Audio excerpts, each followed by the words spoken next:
To all, I extend my sincerest greetings and wish you a year of peace and prosperity. My name is Etienne, and I present the Comprehensive Mandate for Leadership, also known as Project 2025, a conservative initiative conceived in 1973. While the presentation may be unadorned, the content of this document, Mandate for Leadership, is of paramount importance. The successful implementation of this initiative by 2025 could have a significant and enduring impact, extending its benefits years, maybe decades. As Americans, we must remain steadfast in our pursuit of this goal. For those interested in supporting Etienne efforts, information regarding my services and online store is provided below. This will be the final announcement regarding my endeavors. We must remain unwavering in our commitment to the mandate for leadership.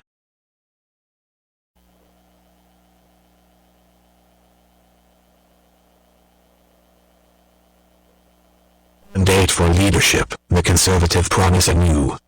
3. The intelligence community maintains an incredible capacity to achieve its mission, but both the IC and the somewhat antiquated infrastructure that supports it often place too high a priority on yesterday's threats and methodologies instead of trying to identify possible future threats or the methodologies that might be needed to combat them. The IC also often spends too much time overcorrecting for past mistakes. The unintended consequences include hesitancy, groupthink, and an overly cautious approach that allows personal incentives to drive preset courses.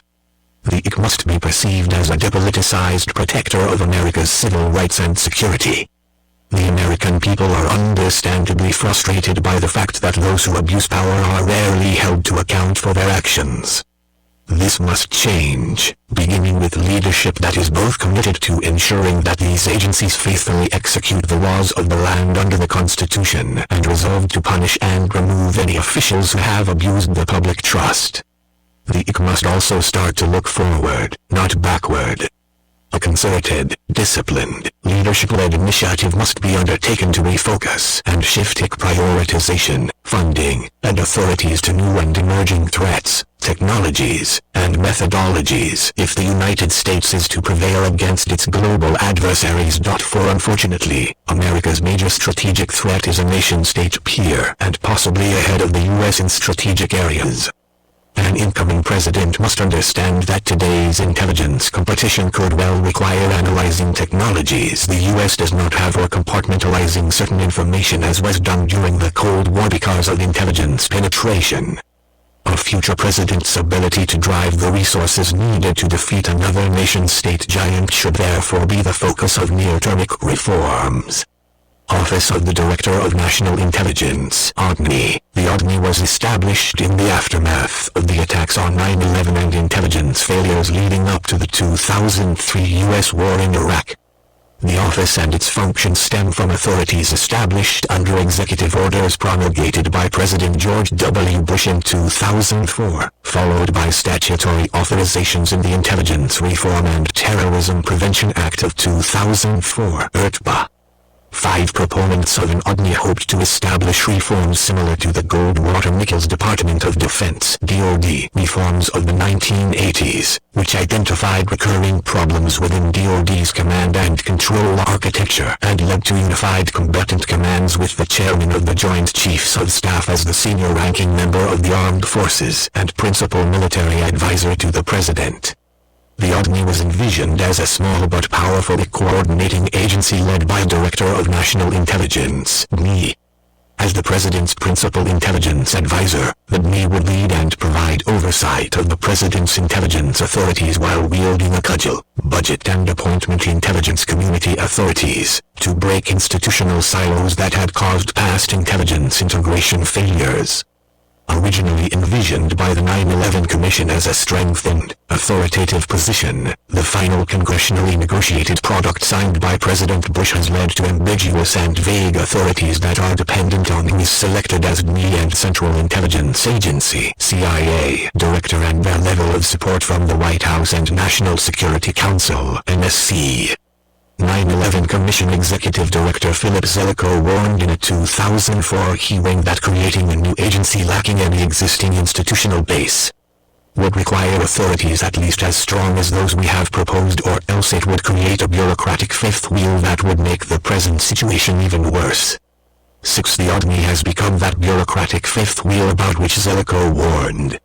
For example, under the Bush administration's initial legislative proposal, the CIA director would have been under the authority, direction, and control of the DNI and no longer the head of an autonomous agency. Additional mechanisms envisioned full budget authority for the DNI, including within DoD's intelligence components, as opposed to coordinating authority. Through arduous sausage-making and relatively quick negotiations, lawmakers produced statutorily vague authorities that traded away the DNI's ability to direct budgetary authority across the entire IC, including DoD, and left the CIA a subordinate but independent agency with duties to report to the DNI without explicit directing authority. These statutory developments were what led President Bush's first choice to serve as DNI, Robert Gates, to turn down the position. In discussions with the White House over the post, Gates noted that the legislation weakened the leadership of the community and that instead of a stronger person, you ended up with a weaker person because the DNI had no troops and no additional powers really on the budget, hiring, and firing. 7. Gates noted that success would require the president to make explicit publicly that the DNI is head of the intelligence community, not some budgeter or coordinator, and that key position's only prayer of success is for the president to say plainly how he sees the job. Without his explicit mandate, the endeavor is doomed to fail. 8. One of the two DNIs confirmed by the Senate during the Trump administration, John Ratcliffe, acknowledged that Gates's theoretical concerns became the practical reality that he inherited. Prior DNIs were the head of the IC only on paper and were routinely accustomed to yielding IC actions and decisions to the preferences of the CIA and other agencies.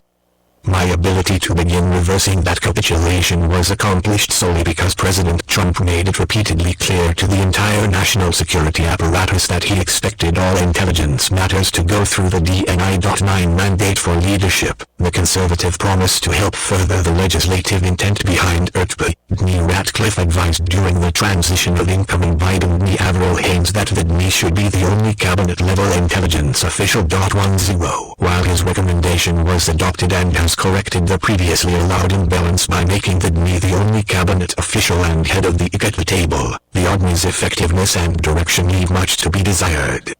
A conservative president must decide how to empower an individual to oversee and manage the intelligence community effectively. To be successful, the DNI and ODNI must be able to lead the IC and implement the president's intelligence priorities.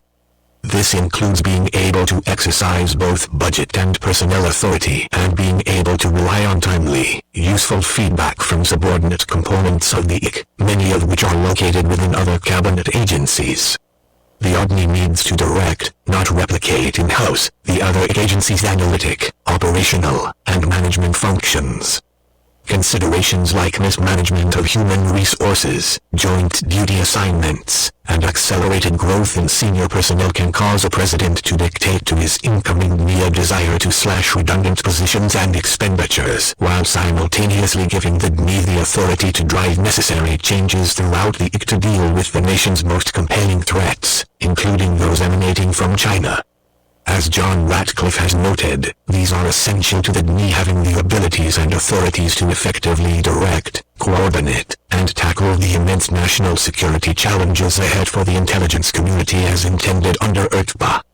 11. Otherwise, other cabinet and subordinate IC agencies will continue to regard the ODNI as an annoyance and not as a positive contributor to the National Intelligence Program (NIP) budget. They will continue to work around or circumvent ODNI leadership decisions with appropriators and the Office of Management and Budget (OMB), or seek to wait out an administration or DNI to prevent a policy or intelligence priority from reaching fruition. Intelligence and interagency coordination has improved significantly since 9/11. Nevertheless, interagency rivalries and festering issues continue to cause duplication of effort on intelligence analysis and technology purchases as well as overclassification and ever-increasing compartmentalization. Additional issues include the abuse of mandated onboarding approval and reciprocity timelines by some agencies, recruitment and retention failures, and a lack of will to remove underperforming or timely adjudicate the misconduct of senior managers and other employees. Finally, future leadership must address the widely promoted woke culture that has spread throughout the federal government, with identity politics and social justice advocacy replacing such traditional American values as patriotism, colorblindness, and even workplace competence. Intelligence Community Executive Order 12333, IRTPA, was passed in the aftermath of the 9/11 attacks against the homeland. It was intended to improve the sharing of information among the elements of the IC, recognizing that the nature of the threats we now face blurs the lines between foreign and domestic intelligence in detecting and countering national security threats against the homeland. An equally important objective in passing the most significant intelligence reform since the National Security Act of 184,712 was creation of the position of DNI, charged with assuming two of the three principal roles that formerly belonged to the Director of Central Intelligence, DCI, serving as Principal Intelligence Advisor to the President, and leading the IC as an enterprise. Nearly 2 decades later, the DNI's record of effectiveness in improving the sharing of information and operating the IC as an enterprise is mixed. Implementation of the DNI's roles as leader of the IC and principal intelligence advisor to the President has been challenging. However, despite flaws in the legislation and intelligence agencies' bureaucratic jockeying that undermine the DNI, it is impossible to know what would emerge if Congress were to revisit the Act. Seeking a legislative solution therefore might carry with it more risks than benefits. Instead, an incoming conservative president's immediate focus should be on modifying Executive Order 12333, the President's direction for implementing IRTPA.13. Executive Order 12333 was last amended on July 30, 2008, by President George W. Bush. One for the revisions were aligned with IRTPA, with significant emphasis on having the IC address the threats to the homeland from international terrorism and the proliferation of weapons of mass destruction. There is scant mention of cyber threats and the evolving national security challenges posed by China, Russia, and other U.S. adversaries.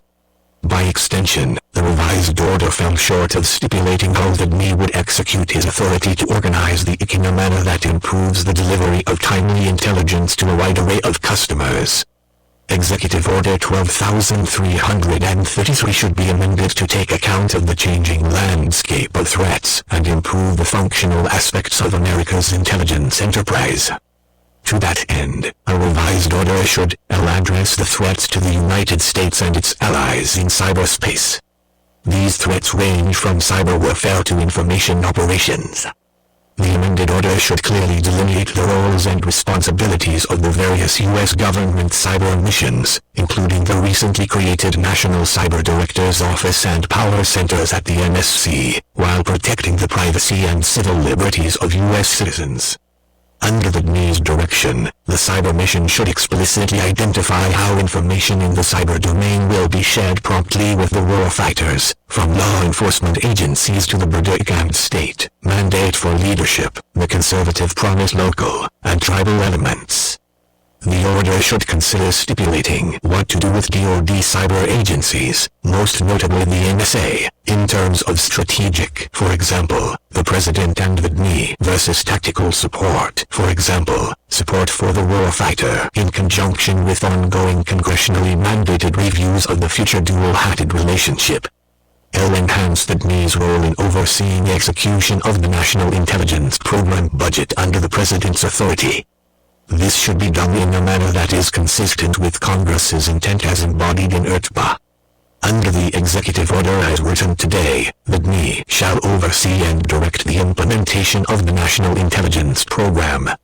In practice, the DNI's authority to oversee execution of the IC's budget remains constrained by an inability to address changing intelligence priorities and mandate the implementation of appropriated NIP funding to higher intelligence priorities.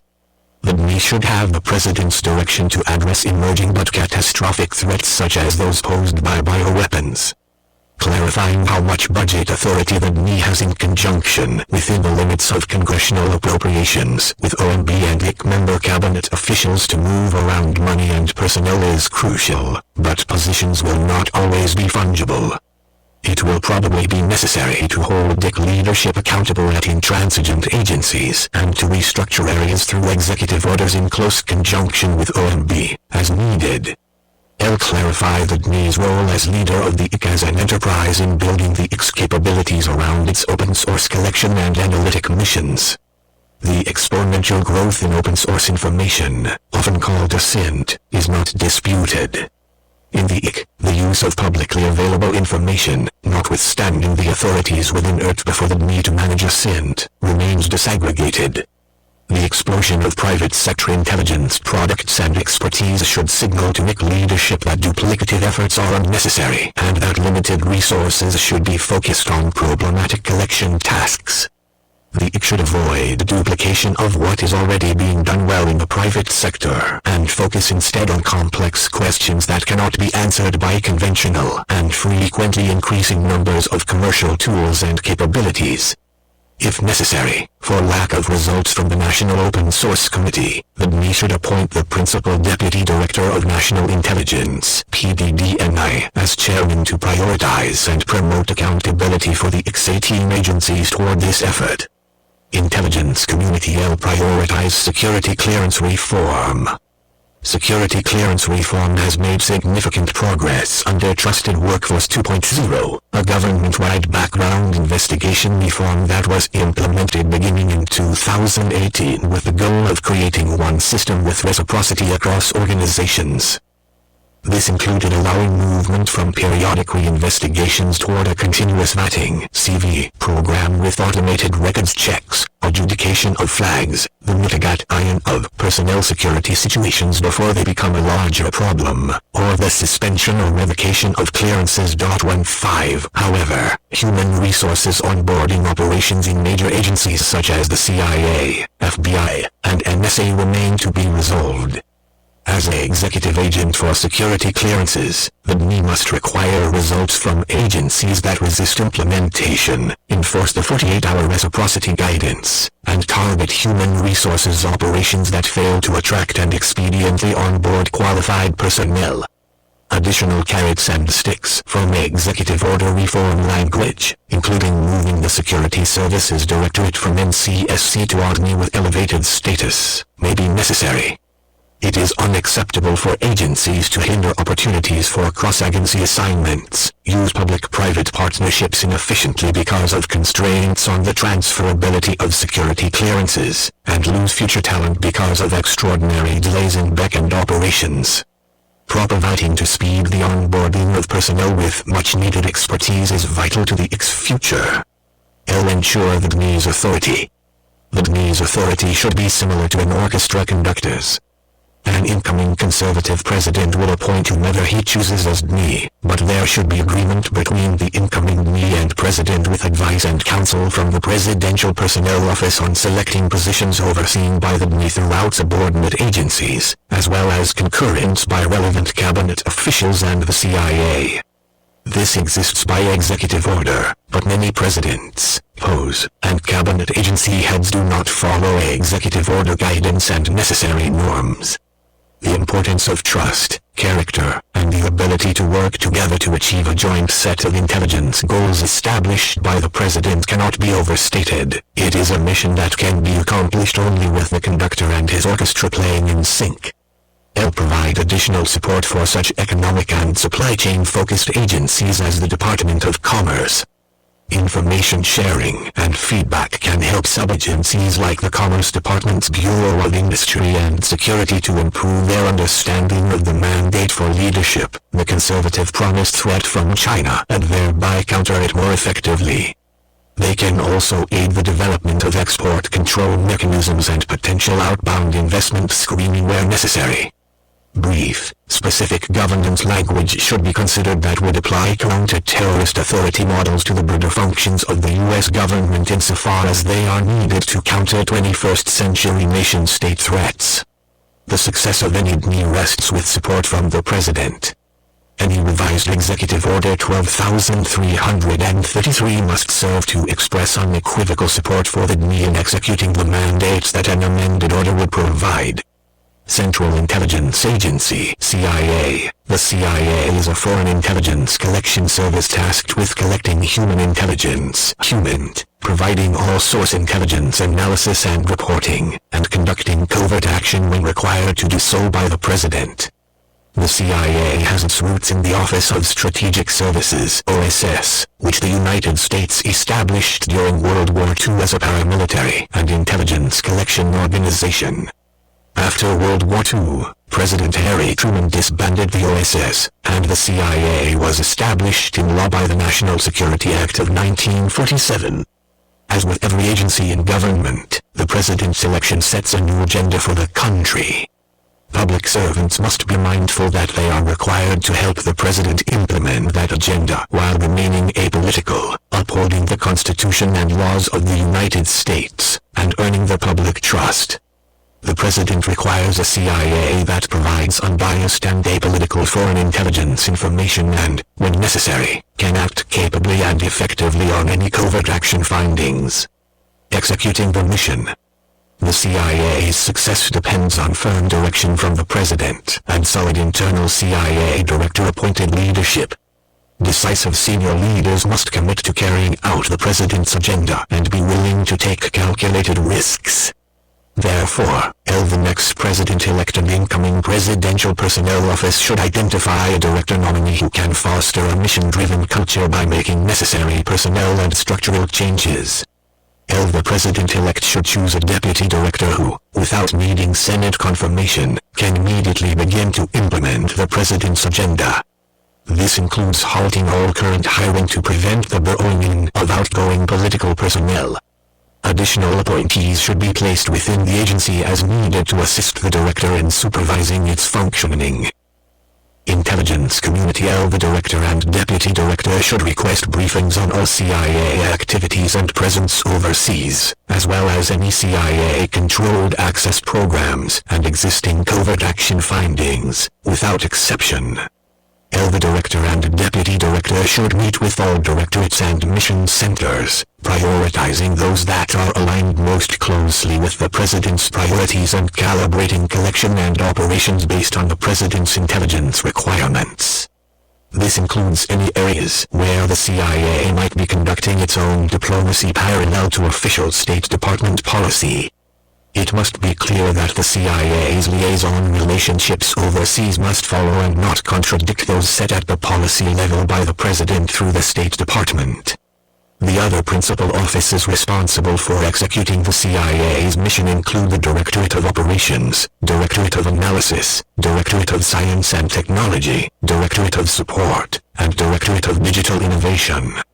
If senior leadership finds any program or operation to be inconsistent with the President's agenda, the director should immediately halt that program or operation. Reigning in bureaucracy.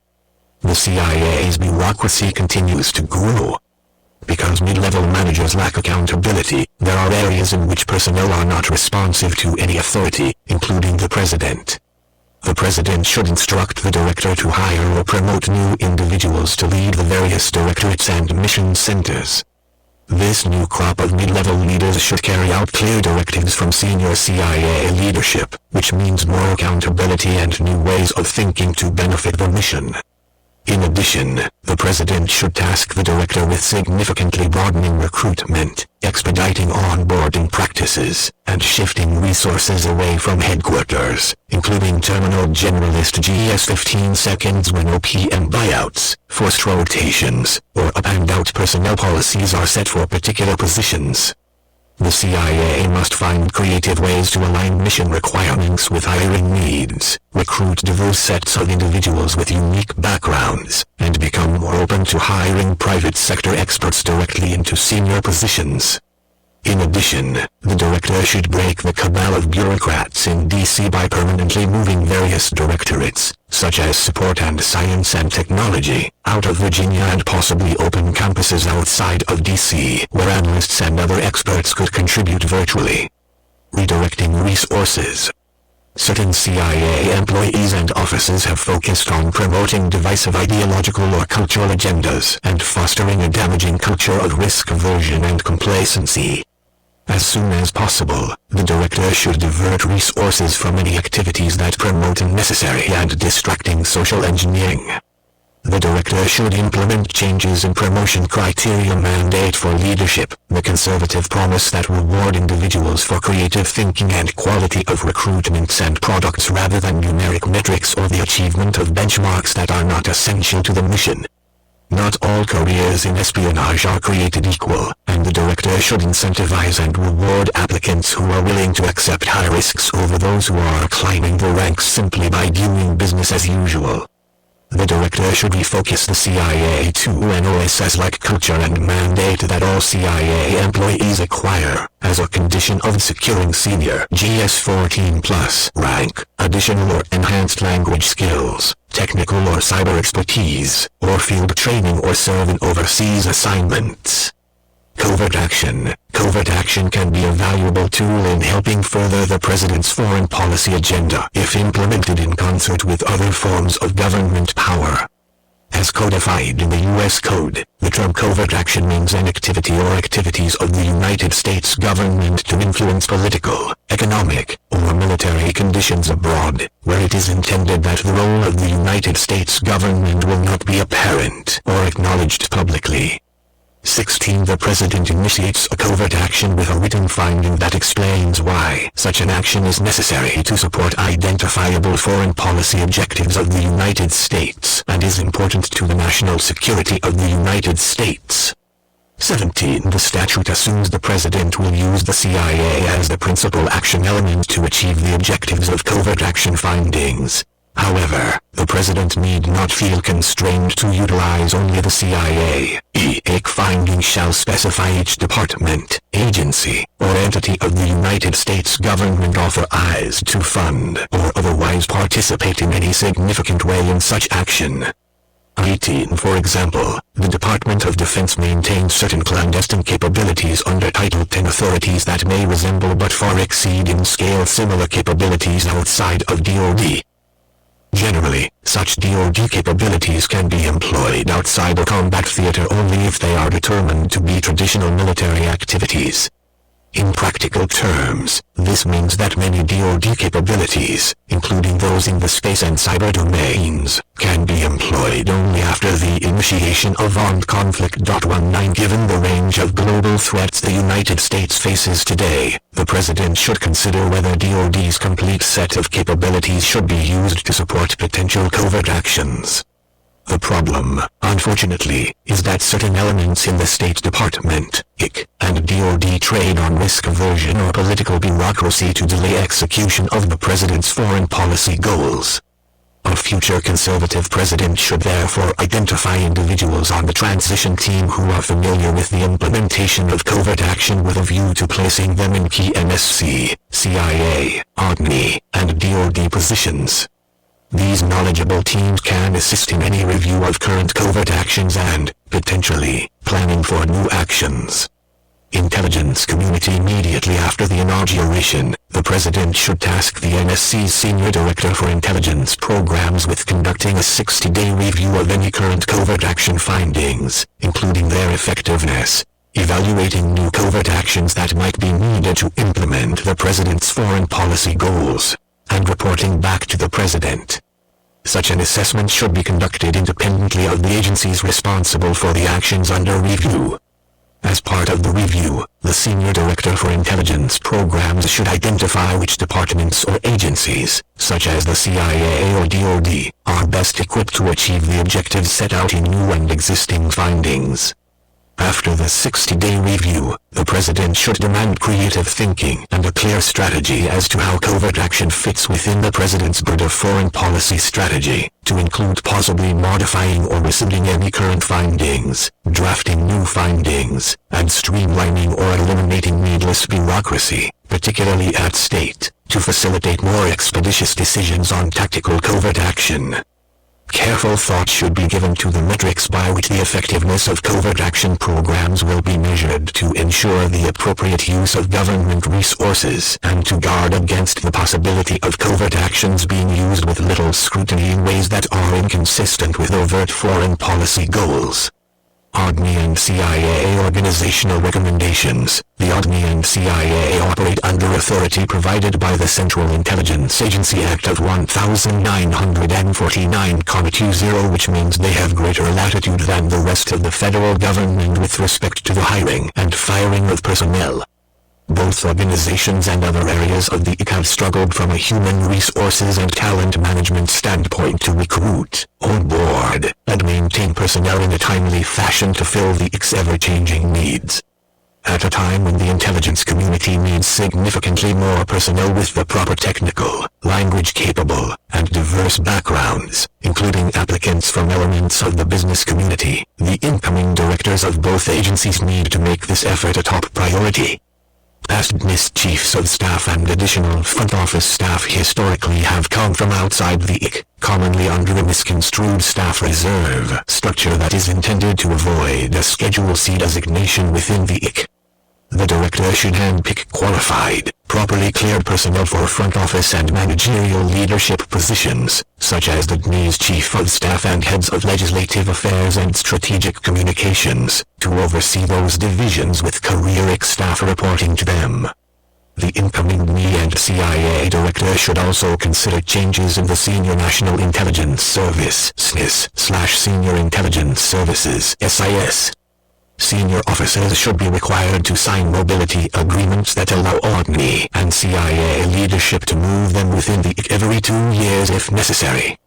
Many qualified mandate for leadership, the conservative promise, and distinguished senior officers serve throughout the IC, but some long-serving generalist officers no longer perform at a high capacity, are management-driven, do not serve the IC's changing needs, and limit junior officers' prospects for growth and advancement. An incoming administration should consider studying and implementing additional requirements as a condition for promotion to GS-15/SNIS/SIS and explore concepts such as up and out, beginning at the GS-14/15 levels and above for some fields. The IC should evaluate areas of bloat and underperforming cadre and work with OPM on authority for voluntary separation buyouts, allowing ODNI and CIA leadership to shrink size and reduce duplication of effort while promoting healthy turnover within our senior ranks would encourage new ideas and perspectives from mid-career officers and, potentially, from employees hired from outside their agencies. The ODNI and CIA should maximize their direct hire and incentive-building authorities to bring in talented and properly cleared individuals to serve in positions requiring technical, language, and cyber expertise. Finally, the human resources and talent management systems for onboarding purposes at the ODNI, CIA, and some other elements of the IC are fundamentally broken. For example, according to current CIA Director William Burns, it recently took more than 600 days, on average, for a CIA applicant to receive his or her necessary security clearance. 1. Although security clearance procedures have been somewhat improved in recent years and Burns has committed CIA to reducing that to no more than 180 days, degradation in other areas of the process has limited the IC's capacity to attract qualified and needed expertise. Preventing the abuse of intelligence. For partisan purposes, the intelligence function must be protected from bottom-up and top-down politicization if it is to play its proper role in our national security decision-making process. Unfortunately, both types of politicization have occurred recently to the detriment of the intelligence community's reputation and credibility. More important, the politicization of intelligence risks contributing to policy failures, as we saw with the Iraq War, or even undermining our democratic system here at home. In particular, the IC must restore confidence in its political neutrality to rectify the damage done by the actions of former IC leaders and personnel regarding the claims of Trump-Russia collusion following the 2016 election and the suppression of the Hunter Biden laptop investigation and media revelations of its existence during the 2020 election. But the problem is not confined to the executive branch struggle between the IC and policymakers. It also relates to the IC's relationship with Congress as evinced by James Clapper's failure to answer honestly in response to congressional questions about government surveillance programs. Intelligence community, the ARPANE and CIA are undergoing a crisis of confidence based on several factors. First, President Barack Obama's CIA director, John Brennan, gravely damaged the CIA by minimizing the Directorate of Operations and exploiting intelligence analysis as a political weapon after he left office. Brennan's role in the letter signed by 51 former intelligence officials before the 2020 election is unclear, but in dismissing the Hunter Biden laptop as Russian disinformation, the CIA was discredited, and the shocking extent of politicization among some former IC officials was revealed. Restoring respect for the IC as an independent provider of information and analysis, while also ensuring that it is responsive to the legitimate needs of policymakers, will require reinforcing essential norms and institutions. However, we should also recognize that achieving the perfect balance that avoids the pathologies of too much distance or too much closeness and responsiveness to policymakers is not only difficult, but probably impossible. Thus, given the very nature of the business and the political process, much will depend on the promotion of certain norms or virtues on both sides of the principal-agent relationship. Specifically, the DNI and CIA director should use their authority under the National Security Act of 1947 to expedite the clearance of personnel to meet mission needs and remove IC employees who have abused their positions of trust. An area of particular concern is that personnel under investigation for improprieties have been allowed to retire before internal investigations have been completed. Directors of both agencies must instill further confidence in their workforces, Congress, and the American people that they can and will deal effectively with personnel that fail to live up to their oath to the Constitution, adhere to ethical and moral standards as expected by America's taxpayers, and faithfully execute the law. The President should direct the DNI and the Attorney General, by direction of the respective Inspectors General and IC Analytic Ombudsman, to conduct a further audit of all equities of past politicization and abuses of intelligence information. For example, a recent IC Ombudsman analysis during the 2020 election cycle noted, if our political leaders in the White House and Congress believe we are withholding intelligence because of organizational turf wars or political considerations, the legitimacy of the intelligence community's work is lost. 23. The President should immediately revoke the security clearances of any former directors, deputy directors, or other senior intelligence officials who discuss their work in the press or on social media without prior clearance from the current director. IC agencies, including the CIA, should minimize their public presence and vigorously investigate any and all leaks mandate for leadership, the conservative promise of information, classified or otherwise. The ARPANE and CIA should fire or refer for prosecution any employee who is suspected of leaking information, and penalties should include the removal of pension benefits for those who are found guilty.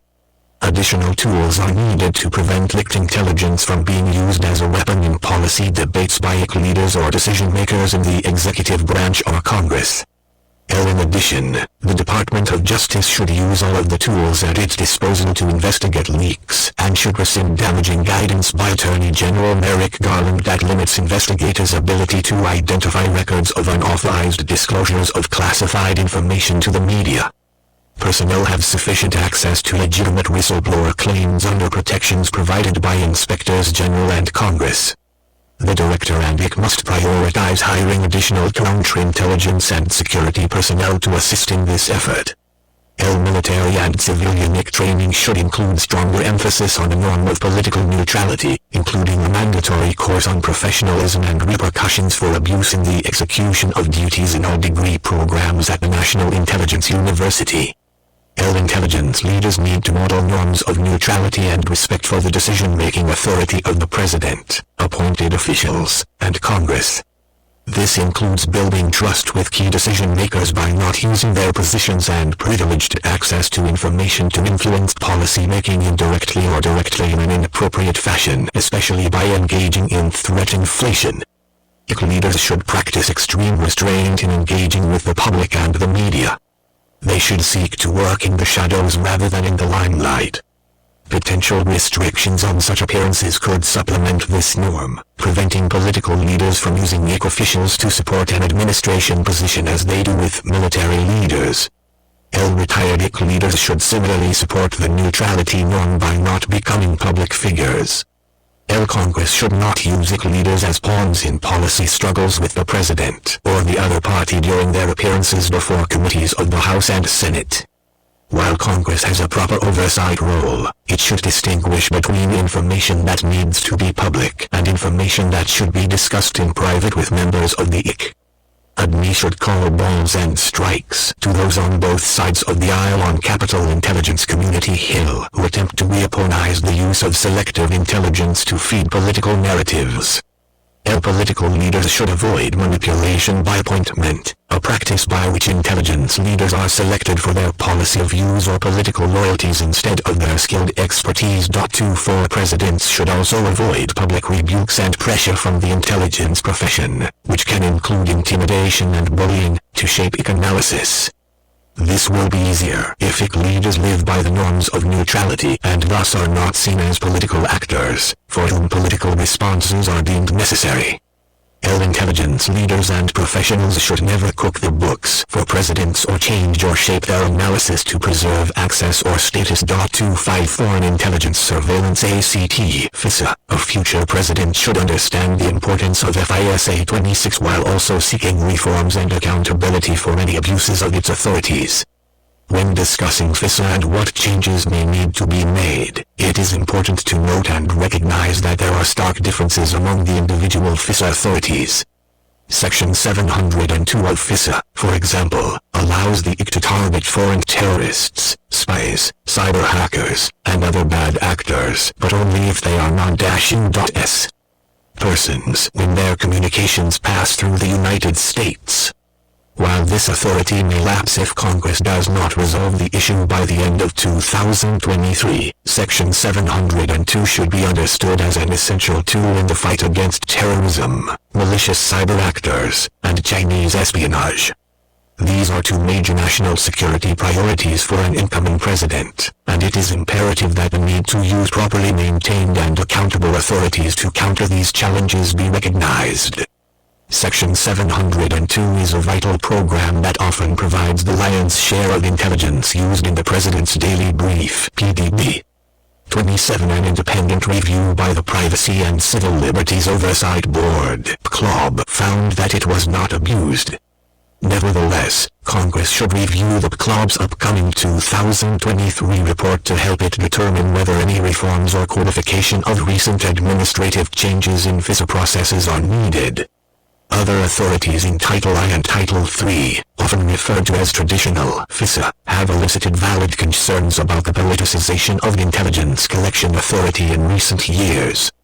When seeking surveillance of Trump campaign advisor Carter Page, for example, the FBI and the Department of Justice concealed vital information from a specialized court and submitted applications that were riddled with errors. An incoming conservative president should consider reforms designed to prevent future partisan abuses of national security authority. A package of strong provisions to protect against such partisanship might include mandate for leadership, the conservative promise stiffer penalties and mandatory investigations when intelligence leaks are aimed at domestic political targets, tighter controls on otherwise lawful intercepts that also collect the communications of domestic political figures, an express prohibition on politically motivated use of intelligence authorities, and reforms to improve the accountability of the Justice Department and the Foreign Intelligence Surveillance Court. To keep intelligence credentials from being used for partisan purposes, former high-ranking intelligence officials who retain clearance should remain subject to the Hatch Act after they leave government to deter them from tying their political stands or activism to their continuing privilege of access to classified government information. The IC should be prohibited from monitoring so-called domestic disinformation.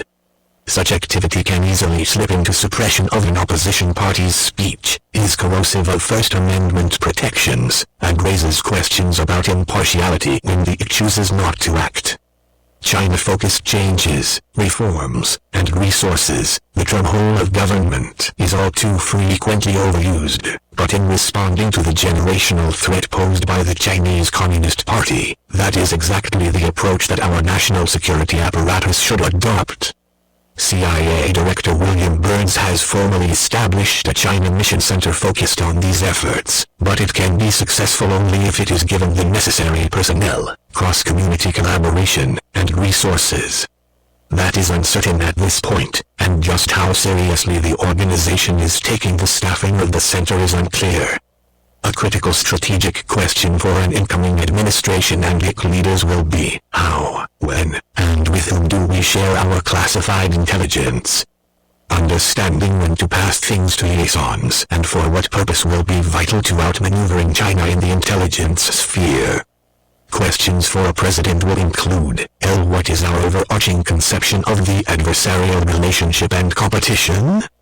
L. How does intelligence sharing fit into that conception? Intelligence community. Some members of Congress have said that intelligence relationships such as the Five Eyes 28 should be expanded to include other allies in the Asia-Pacific in, for example, a Nine Eyes framework. This fails to take into account the fact that any blanket expansion would necessarily involve protecting the sources and methods of a larger and quite possibly more diverse group of member countries that might or might not have congruent interests. That being said, however, a future conservative president should consider what resources and information-sharing relationships could be included in an ad hoc or quasi-formal intelligence expansion, for example, with a Quad among nations trying to counter the threat from China. Significant technology, language skills, and financial intelligence resources are needed to counter China's capabilities. 290 equals caught flat-footed by the recent discovery of China's successful test of a nuclear-capable hypersonic missile. No longer can America's information and technological dominance be assumed. China's gains and intense focus on emerging technologies have taken it in some areas from being a near-peer competitor to probably being ahead of the United States. China's centralized government allocates endless resources, sometimes inefficiently, to its strategic Made in China 2025 and military apparatuses, which combine government, military, and private sector activities on quantum information sciences and technologies, artificial intelligence, AI, machine learning, biotechnologies, and advanced robotics. The IC must do more than understand these advancements. It must rally non-government and allied partners and inspire unified action to counter them. In addition, to combat China's economic espionage, authorities and loopholes in the Foreign Agents Registration Act (FARA) 30 will have to be examined and addressed in conjunction with the Attorney General. Many issues within the broader government can be tied back to a more general congressional understanding of the threat due to the compartmentalization of committee jurisdictions and the responsibilities of executive agencies to brief on the nature of the threat. Broader committee jurisdictions should receive additional intelligence from agencies as necessary to inform China's unique and more comprehensive threat across layers of the U.S. government bureaucracy and economy. Former AD John Ratcliffe increased the intelligence budget as it related to China by 20%. When people ask me why I did that, he explained in an interview, I say, because no one would let me increase it by 40%. I had an $85 billion combined annual budget for both the National Intelligence Program and Military Intelligence Program. My perspective was, whatever we're spending on countering China, it isn't enough. 31 From an intelligence standpoint, the need to understand Chinese motivations, capabilities, and intent will be of paramount importance to a future conservative president. It is therefore also of paramount importance that the whole of government be rowing together. Mandate for Leadership. The Conservative Promise National Counterintelligence and Security Center (NCSC), the Senate Select Committee on Intelligence (SC), has taken a keen interest in possibly updating the codified language underpinning much of the nation's counterintelligence apparatus. Spy versus spy threats continue to exist, but the rise of China and, to an extent, Russia's machinations move beyond the governmental sphere to technological, economic, supply chain, cyber, academic, state, and local espionage threats at a level our country has never seen. The asymmetric threat includes cyber, non-traditional collection, and issues involving legitimate businesses serving as collection platforms. Barring statutory changes that could occur before 2025, a future conservative president should further empower and resource the IC by executive order or through suggested changes in the Counterintelligence Enhancement Act (CEA) of 2002.32. NCSC was given some authority for outreach efforts on behalf of the IC for counterintelligence education, insider threats, and broader U.S. government best practices, but there remain significant deltas between Title 50 and non-Title 50 entities' protections. Primary operational elements should remain at the FBI and CIA, with the Bureau and NCSC collaborating on non-governmental outreach.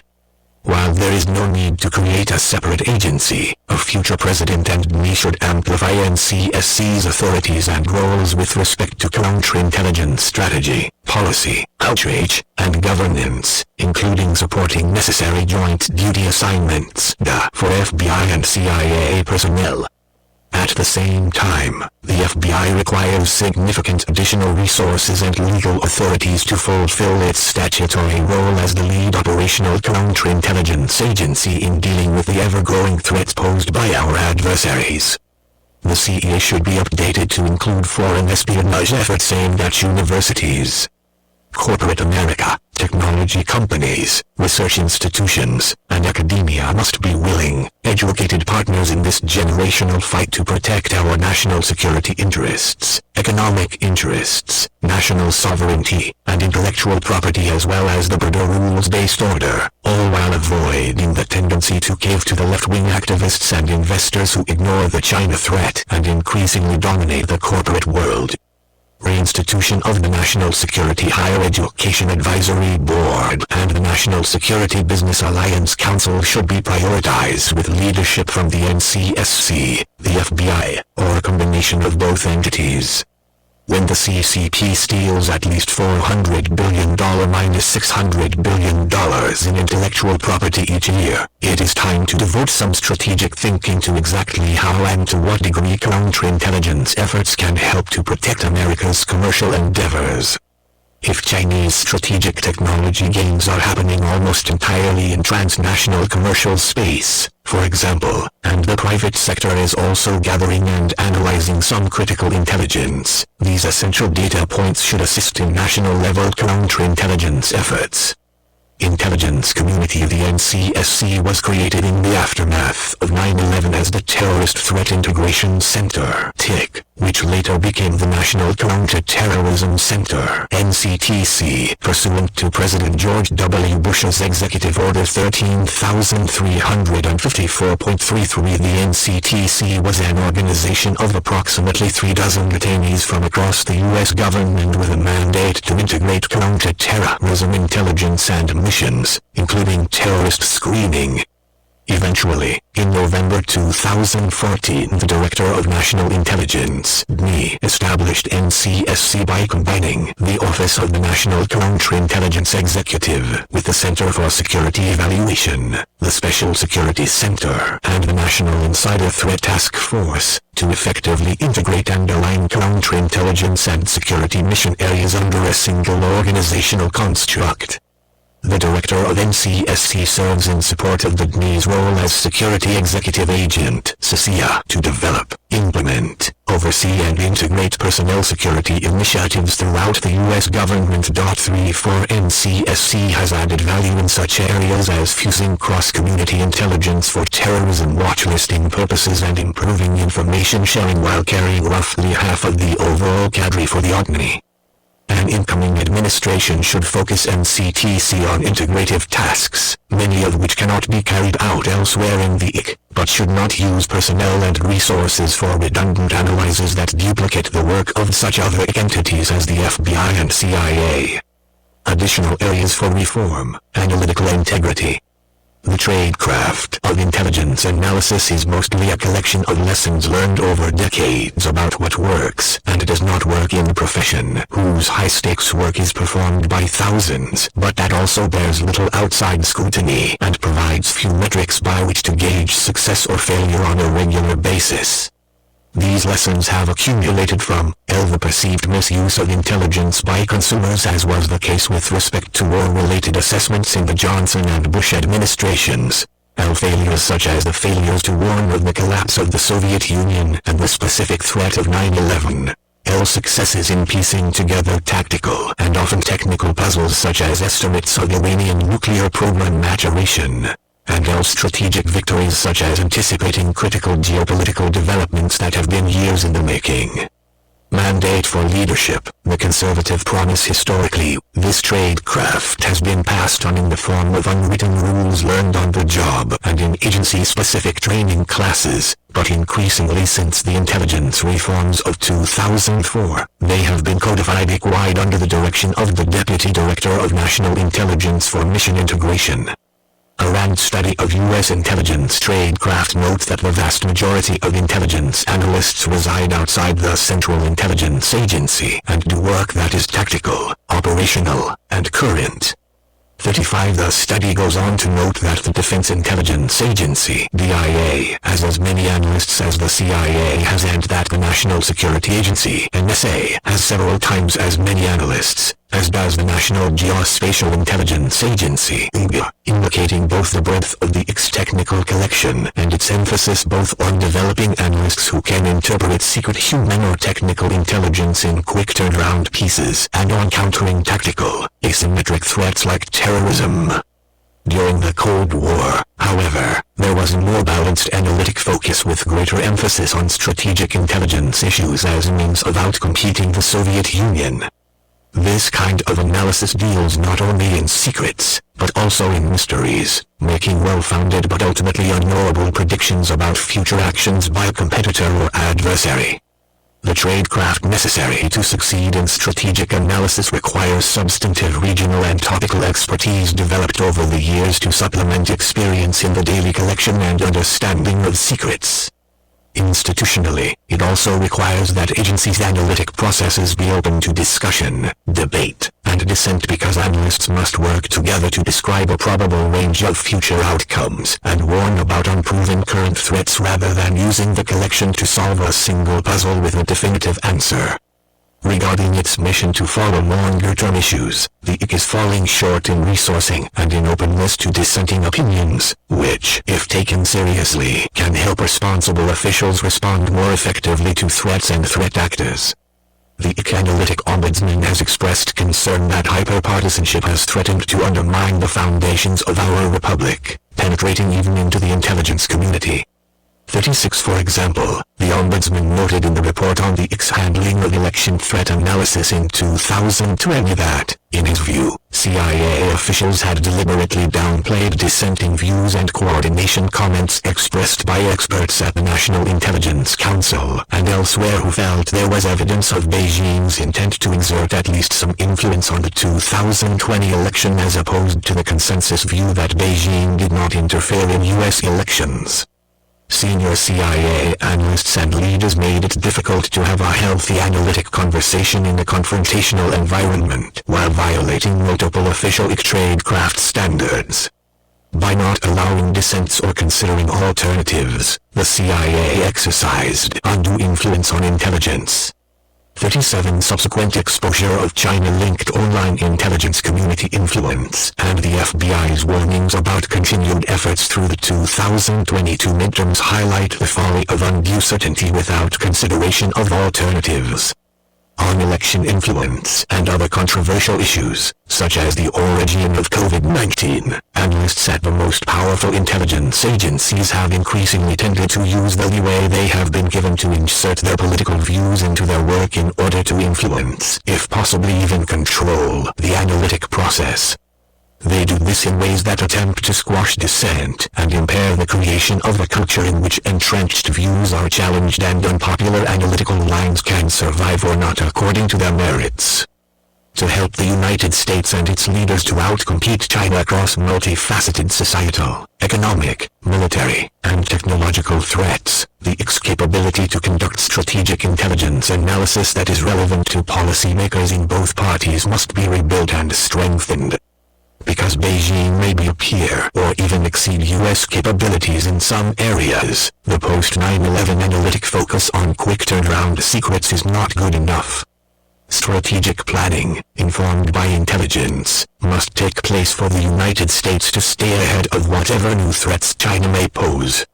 An incoming conservative president will have the opportunity to signal the demand for such strategic products and prioritize their production through communications to intelligence leaders and formal mechanisms such as shifting priorities within the National Intelligence Priority Framework and structuring the president's daily brief.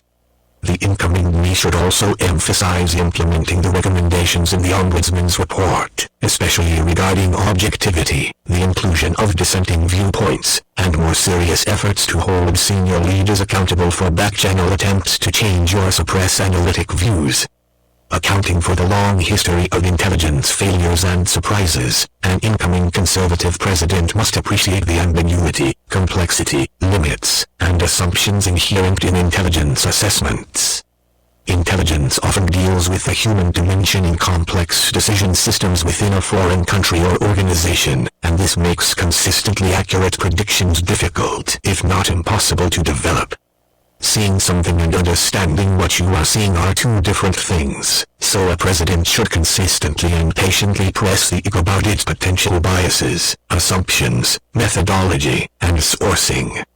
With regard to election threat analysis and politically controversial topics, agency leaders should take seriously the Ombudsman's admonition that we need to maintain tradecraft standards across all countries and topics by ensuring that equitable standards apply across all foreign threat actors. Analysis should be put forward without regard to the domestic political ramifications of intelligence conclusions. Obligation to share and real-time auditing capability.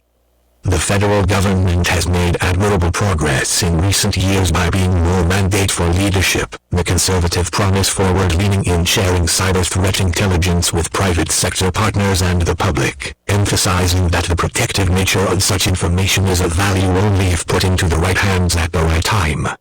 Since critical infrastructure and services are overwhelmingly owned, managed, and defended by the private sector in the United States, there has been an increasing emphasis on declassifying intelligence and sharing actionable information with private sector partners, often through industry-specific information sharing and analysis centers, ISACs, regional meetings of government and private sector experts called InfraGard, run by the FBI. Direct public notification from the Department of Homeland Security, the FBI, and, increasingly, the NSA, and more discreet one-on-one engagements led by the collecting agencies. These programs properly recognize the private sector's role in providing cybersecurity for Americans. In practice, however, the intelligence shared by the U.S. government through these venues is too often already known or no longer relevant by the time it makes its way through the downgrade process for sharing. In addition, government-shared information often needs to take advantage of the opportunity to provide contexts, such as attribution, trends, and size of the observed cyber problem. As warranted, additional context should be provided to the private sector as a matter of routine. To continue improving the U.S. government's ability to defend the country's most vital networks, the IC must adopt an obligation to share policy process, including the capacity for right-to-release intelligence products, whereby newly discovered technical indicators, targeting, and other intelligence relevant to cyber defense are automatically provided either to the public or to targeted entities within 48 hours of their collection, which is how counter-terrorism intelligence has been managed for years when it comes to a duty to warn. Under this policy, agency heads should still have the flexibility to withhold intelligence for operational or counterintelligence reasons, but would need to report regularly to Congress on a number of and justification for exceptions. This policy would make sharing intelligence and defending networks the default, as it already is in the rest of the cybersecurity community outside the IC, to improve the quantity, relevance, and timeliness of defensive information, while ensuring accountability for top leaders when they must withhold this information. One of the most significant challenges within the IC is presented by the need to share information promptly among the 18 elements of the intelligence enterprise. The only long-term solution to the understandable tension between the need to share information and the need to protect intelligence sources and methods is a robust real-time auditing capability that electronically flags unauthorized access. Under an identity management system with real-time audit, even the most sensitive information acquired by America's intelligence agencies can be shared, and the access to and the use of that information are appropriately monitored. Establishing intelligence community a real-time auditing capability is essential to decreasing the risk for the heads of intelligence agencies in meeting their statutory requirements to ensure that they protect sources and methods associated with the classified information their agencies collect. Overclassification. There is broad consensus across the U.S. government and among stakeholders that the system for classifying, declassifying, and otherwise marking and handling sensitive information is at a crossroads. Exorbitant amounts of classified data are created daily, and agency personnel often mistakenly choose classification as the default selection to ensure national security. At the same time, the effectiveness of downgraded and carefully declassified information to support foreign policy efforts has been borne out in, for example, alerting the broader world of Russia's build-up and likely plans for its invasion of Ukraine. Two executive orders principally govern how the U.S. government handles classified and sensitive information. Executive Order 13,526, Classified National Security Information, issued in 2009-38 prescribes the classification levels and procedures for declassification. Executive Order 13,556, Controlled Unclassified Information, issued in 2010-39 aimed to establish a uniform program for managing all unclassified information that requires safeguarding or dissemination controls. The current system for declassifying classified national security information, (CNSI), is extraordinarily analog, requiring experts' review of individual records. Declassification policies are based on human review of paper and need to contemplate and handle the proliferation and volume of digital records created by agencies. The U.S. government will soon reach the point at which manual review is impossible. The declassification of CNSI should support key U.S. national security objectives, reflect mission priorities, and not serve solely as a necessary procedural function. Reforms should include tighter definitions and greater specificity for categories of information requiring protection. More stringent policies to effect significant reductions in the number of original classification authorities (OCAs). Stricter accountability measures at the OCA level and more detailed security classification guides. Mandate for leadership, the conservative promise enhanced metrics for accuracy of classification. A general simplification of the overall system for the benefit of users. On the back end, an ordinary declassification process that is faster, nimbler, default to automated, and larger scale should be a priority. Additionally, investments in IT are required to deal with the growing volumes of CNSI collected and produced in the digital age, along with many years' worth of existing analog and digital holdings that could provide valuable historical insights. An incoming administration needs to explore options to prioritize funding for innovation in declassification management, for example, by establishing a budget line item specifically for the modernization of declassification or designating funding for program classification management as a special interest item.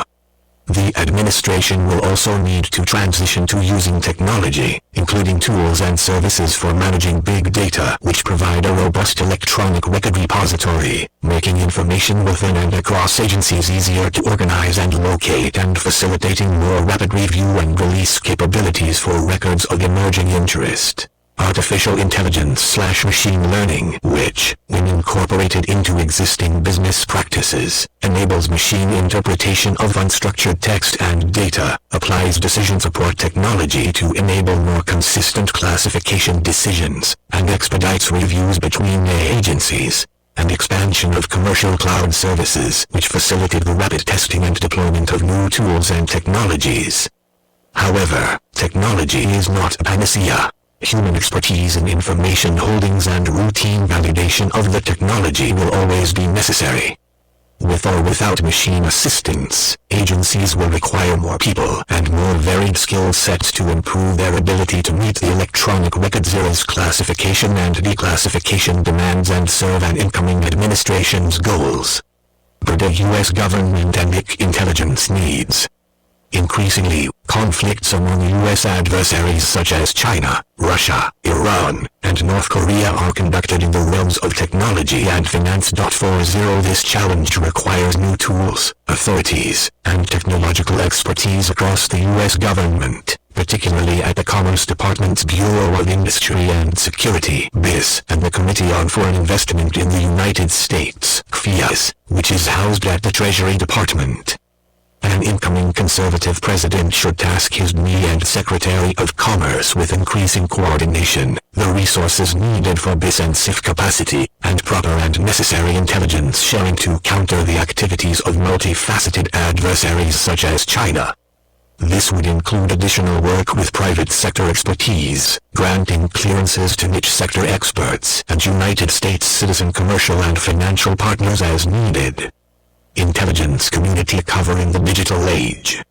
Even in the public domain, it is becoming increasingly clear that protecting the identities of undercover intelligence officers is difficult in the digital age. 41 The truth is that as our daily activities are conducted predominantly in the digital domain, our antiquated system for providing cover to undercover officers has lagged woefully behind the threat from foreign adversaries.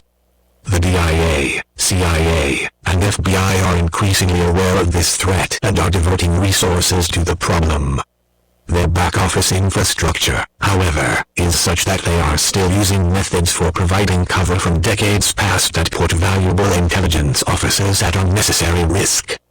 How intelligence officers and their families are taught to use smartphones and social media, travel, conduct banking, and take and share pictures, even how and when they are paid, can make it difficult to protect identities. 42 Legends, fake backstories, and identities are often weak, incomplete, and unable to stand up to a basic Google search. 43 Officers operating under non-official cover are offered even less protection and training to help them succeed. In addition, ubiquitous technical surveillance techniques being refined by technologies emanating from the regimes in China and Russia will continue to be highly challenging for intelligence officers. An incoming administration will need to double down on resourcing and training so that members of the IC will have the expertise they need to operate clandestinely and successfully against hard targets. Privacy Shield. For many years, the European Union (EU) has tried to force US companies operating in Europe to follow its data privacy regulations. Misleading claims in the 2013 Snowden leaks destroyed the initial Safe Harbor Framework 44 that allowed American companies to transfer data across the Atlantic. Its successor, the Privacy Shield Framework 45, was struck down by European courts on the grounds that it provides insufficient protections for EU citizens against hypothetical US government surveillance. Those same European courts exempted the intelligence services of EU member states from the standards applied to the US, suggesting that trade protectionism may be the real motive behind data privacy regulations. In 2022, the Biden administration negotiated a new agreement, the Transatlantic Data Privacy Framework 46, intended to withstand European legal challenges. Given the fate of its predecessors, it is not certain that it will survive. Executive Order 14,086, Enhancing Safeguards for United States Signals Intelligence Activities 47, implements this new framework by attempting to align signals intelligence collection practices with European privacy regulations. At most, the executive order's changes will be helpful support for the framework in future European litigation. At worst, they could throw sand in the gears of important intelligence programs. An incoming conservative president should reset Europe's expectations. Brussels has always arbitraged the difference between being a military ally against, for mandate for leadership, the conservative promise example, Russia, and conducting a full-blown trade conflict with the United States. Restrictions on data exports have been part of the trade conflict, but now they could seriously harm our military and intelligence capabilities. Moreover, restrictions on U.S. intelligence collection hurt the Europeans themselves, especially as the United States shares unprecedented amounts of intelligence on Russia's invasion of Ukraine with Europeans. For it, Europe is telling the United States to meet intelligence oversight standards that no European country meets. At the same time, exports of data to China are unexamined and, so far, free from legal challenges. That violates World Trade Organization agreements as an arbitrary and discriminatory data protection standard. It is a betrayal by nominally allied jurisdiction. European court rulings that struck down prior data privacy frameworks were grounded not in constitutional law, but in a treaty among European nations. If the EU accepted an international agreement that data may flow to the United States under a more reasonable standard than the one adopted by the court, that interpretation would be binding, at least as a gloss on the earlier treaty. The United States has never seriously pushed back against the EU. Now is the time. An incoming president should ask for an immediate study of the implementation of Executive Order 14,086 and suspend any provisions that unduly burden intelligence collection. At the same time, in negotiations with the Europeans, the United States should make clear that the continued sharing of intelligence with EU member states depends on successful resolution of this issue within the first 2 years of a president's term. It is time for a real solution, not the 30 years of stopgaps imposed by Brussels. President's Daily Brief, PDB. An incoming conservative president should make clear what the president's daily brief is and is not. The PDB should be for the president specifically, with a much narrower distribution and addressing areas of strategic concern. During the transition, the future National Security Advisor, along with the DNI, should conduct a review of current PDB recipients and determine which should remain recipients when the president's term begins. Instead of being used as the statement of record for the agencies, the PDB often misses the areas of interest for presidents and their senior advisors. The president should want the PDB to focus on providing the information needed for the often imperfect and complex decisions that a president needs to make, which should always be based on the best intelligence that can be gathered. Where consensus and agreement are possible, an coordinated product is excellent, but insights provided by properly channeled dissent can lead a president to ask relevant questions of his DNI and IC. A future DNI determines the PDB brief based on recommendations made by the Deputy Director of National Intelligence for Mission Integration, MI. Historically, briefers have come from the CIA, but a future president and DNI should intelligence community consider a primary briefer or a rotation of briefers from other elements. Additionally, the entirety of the PDB staff and production should be located at OTNI. National Intelligence Council, NIC. The National Intelligence Council is the IC's premier analytic organization and includes more than a dozen national intelligence officers, NIAS, each of whom leads the IC's analysis within a regional, China, Russia, Iran, etc. or functional, cyber, counterproliferation, economics, etc. mission area. This includes authoring national intelligence estimates on major strategic issues with the entire IC, overseeing and deconflicting the annual analytic plans of each agency, and weighing in on day-to-day major analytical issues, sometimes individually, for example, by writing the NIC's strategic memos or providing detailed expert briefings to the president before major decisions. Historically part of the CIA, the NIC was reorganized into the OTNI as was the PDB. It retains the CIA's objective analytic culture and is staffed primarily with CIA officers. However, as many as 25% of its NIAS over the decades have come from academia or the private sector, bringing in much-needed outside expertise to collate and understand intelligence with perspective and skills that are not necessarily nurtured within the IC. In recent years, there has been a greater emphasis on encouraging officers from other agencies, particularly the DIA, NSA, and FBI, to serve as NIAS or as their deputies. To encourage greater analytic independence and debate, the incoming administration should require that non-CIA officers comprise at least 50% of the NIC's membership, and that the first among equals NIC chairman is an outsider from one of the three major agencies with reporting responsibility to the PDDNI. Opening these senior analytic roles to the best analysts regardless of agency would also encourage the continued maturation of analytic cadres and tradecraft at those agencies, and give them an equal voice in interagency analytical disputes, which in turn would give the President access to the best thinking and a variety of sources and perspectives from across the entire IC rather than from the CIA alone. Chief Information Officer. The Intelligence Community Chief Information Officer (ICO) directs and oversees all aspects of the classified IT budget for all of the IC's 18 elements. As the DNI's principal advisor for technology, the ICO must be well versed in technology, acquisitions, operations, and intra-agency cooperation to advance our technical prowess and simultaneously direct a bureaucracy that, left unchecked, will serve each element's own preferences.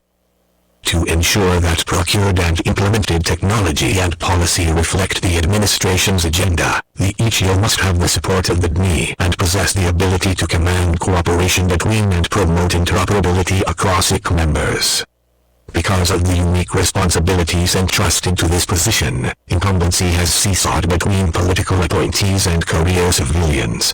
Due to its congressionally capped salary, the position is often filled by an SES-level member administratively detailed to support the DNI.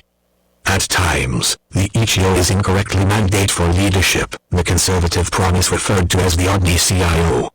By law, and to secure unbiased execution across all of the IC's 18 elements, the same individual may not serve as ICO and ODNI CIO. They are two distinct positions. Critical areas and IT portfolio priorities for the ICO include but are not limited to transparent accounting and allocation of IT investments across the IC, including commercial cloud computing and storage (C2E), recognized and uniform security access for people, systems, and capabilities to enable interoperability across IC elements. 5G/6G data transmission and network interoperability, which is vital to IC element operations. Artificial intelligence and machine learning, quantum cryptography and post-quantum encryption (PQE), and cybersecurity infrastructure, where Biden administration changes have realigned and reassigned management oversight and IT architecture responsibilities to NSA and DHS/CISA, conflicting with ICO delineated roles. An incoming administration should appoint the ICO as a primary member of the DNI staff along with the ODNI General Counsel, Chief Financial Officer, and ODNI Chief Operating Officer. The President-elect should require immediate reviews of the progress in implementing post-quantum encryption at a minimum for IC and defense systems, but preferably throughout the government. The President's National Security Memorandum specifying the goal of mitigating as much of the quantum risk as is feasible by 2035-49 needs to be revised in light of the magnitude of the threat. Accounting for the investment that will be needed to secure IT systems for national security should be a top priority. ODNI, CIA, and IC technology issues. In recent years, the IC has had a mandate from multiple administrations to advance technology needs for intelligence, needs that have seen massive changes as a result of such threats as China's advancements in technology and data infrastructure. Many of the projects coming out of ODNI and CIA's Science and Technology Directorate (S&T) focus on expensive, AI-driven open source work, but there is likely duplication of effort in areas where the private sector and entrepreneurs are already making progress.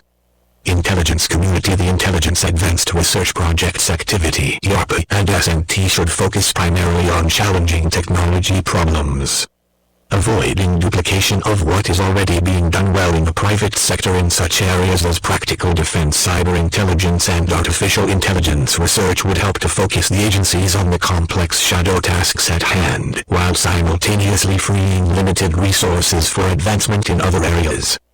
President's Intelligence Advisory Board and PIB Intelligence Oversight Board. The President's Intelligence Advisory Board (PIAB) is charged with providing the President with an independent source of advice on the IC's effectiveness while offering insights into the IC's future plans. The board is meant to have access to all information needed to perform its functions and to have direct access to the President. The Intelligence Oversight Board is a standing committee within the PIAB. These entities should be tasked with giving independent, informed advice and opinion concerning major matters of national security focused on long-term, enduring issues central to advancing and protecting American interests. This should include taking a broader, deeper look at critical trends, developments, and their implications for U.S. national and economic security relying on unclassified and open-source information. The importance of space. With China developing increasingly capable space and counter-space technologies, and Russia taking more aggressive action in space, space has emerged as the latest war-fighting domain. In response, the DNI created the Office of the Space Executive (OS-10) in 2018 as an experiment to promote greater integration of space activities without incurring excessive overhead. The DNI mandated greater collaboration across the enterprise without adding personnel, altering authorities, and increasing budgets. The Space Executive's design reflects the original design principles of the DNI. The DNI was explicitly not designed to be a departmental headquarters with command and control of the 18 agencies' vast bureaucracies. Rather, it was designed to be small and lightweight with a mission to coordinate and integrate the critical activities of the 18 agencies without creating new bureaucracy. That goal should remain in force, and calls by outside entities or Congress to add new centers and layers should be rejected. The Office of the Space Executive has been recognized as an effective governance model and has spawned similar efforts, including the Election Threats Executive, Economic and Threat Finance Executive, and Cyber Executive. With this in mind, the following initiatives should be pursued. Expand collaboration with partners. For too many decades, the IC and DoD have acquired and operated satellites independently. To improve their ability to meet the threat posed by China and Russia, the IC and DoD should mandate for leadership the conservative Promise 1. Explore new methods for better integrating our space assets. 2. Examine the possibility of joint programs. And 3. Fully utilize unique Title 10 and Title 50 authorities to execute space defense and offense strategies jointly. Additionally, the IC should support building international alliances with like-minded partners beyond the Five Eyes intelligence-sharing nations. Increasingly, potential allied nations and their commercial companies are developing innovative space capabilities to augment and strengthen the U.S. space defense and intelligence posture. Refocus space-related intelligence collection. The IC has developed a space threats collection posture predicated on 3 assumptions. 1. The best information on developing space threats comes from collection against the adversary's military institutions on Earth. 2. There should be a clear dividing line between DoD's intelligence activities and the IC's. And 3. Only government-developed exquisite capabilities can inform threat analysis and decision-making effectively. Developments by our adversaries and the emergence of a vibrant commercial space marketplace over the past decade have rendered all 3 assumptions false and even dangerous. The IC must therefore refocus and invest in methods that will enable it to characterize accurately the threats that already exist in space, not just on the ground. Break down barriers to information sharing and collaboration with the DoD, and embrace commercially derived capabilities that can be adapted to a national security mission, all while emphasizing the need to protect critical supply chains and the cybersecurity needs that result from an increasingly government-commercial low Earth orbit. Our nation's economic and national security depends on being able to advance America's leadership position in space, which is eroding in the face of increasing threats from adversaries and our own inaction. Intelligence community: an unfinished experiment. The intelligence community, including specifically the role of the DNI and DoD, is an unfinished experiment. The envisioned design principle was a conservative one, a small, network-centric model for enterprise coordination as opposed to a large monolithic bureaucracy like DHS. The Army, however, has reverted in some ways to a bureaucratic and hierarchical model characterized by limited effectiveness. Historically, the CIA has undercut the DNI and maintains primacy in the hierarchy, especially regarding the White House. An incoming conservative president can right the ship and return the governance model to first principles by using a limited but empowered leadership and coordination designed to serve the nation's intelligence and national security needs, while reclaiming the public trust with fiscal responsibility, political neutrality, personnel accountability, technological prowess, and necessary human capital needed to counter the immense nation-state and asymmetrical threats facing our country. Author's note: the preparation of this chapter was a collective enterprise of individuals involved in the 2025 presidential transition project. No particular policy statement, reform recommendation, or other view expressed herein should be attributed to any individual contributor or to the author. Mandate for leadership, the conservative promise and notes. 1. Two independent agencies, the Office of the Director of National Intelligence, (ODNI), and the Central Intelligence Agency, CIA. 9. Department of Defense elements, the Defense Intelligence Agency, DIA, the National Security Agency, NSA, the National Geospatial Intelligence Agency, NGA, the National Reconnaissance Office, NRO, and intelligence elements of the 5 DoD services, the Army, Navy, Marine Corps, Air Force, and Space Force.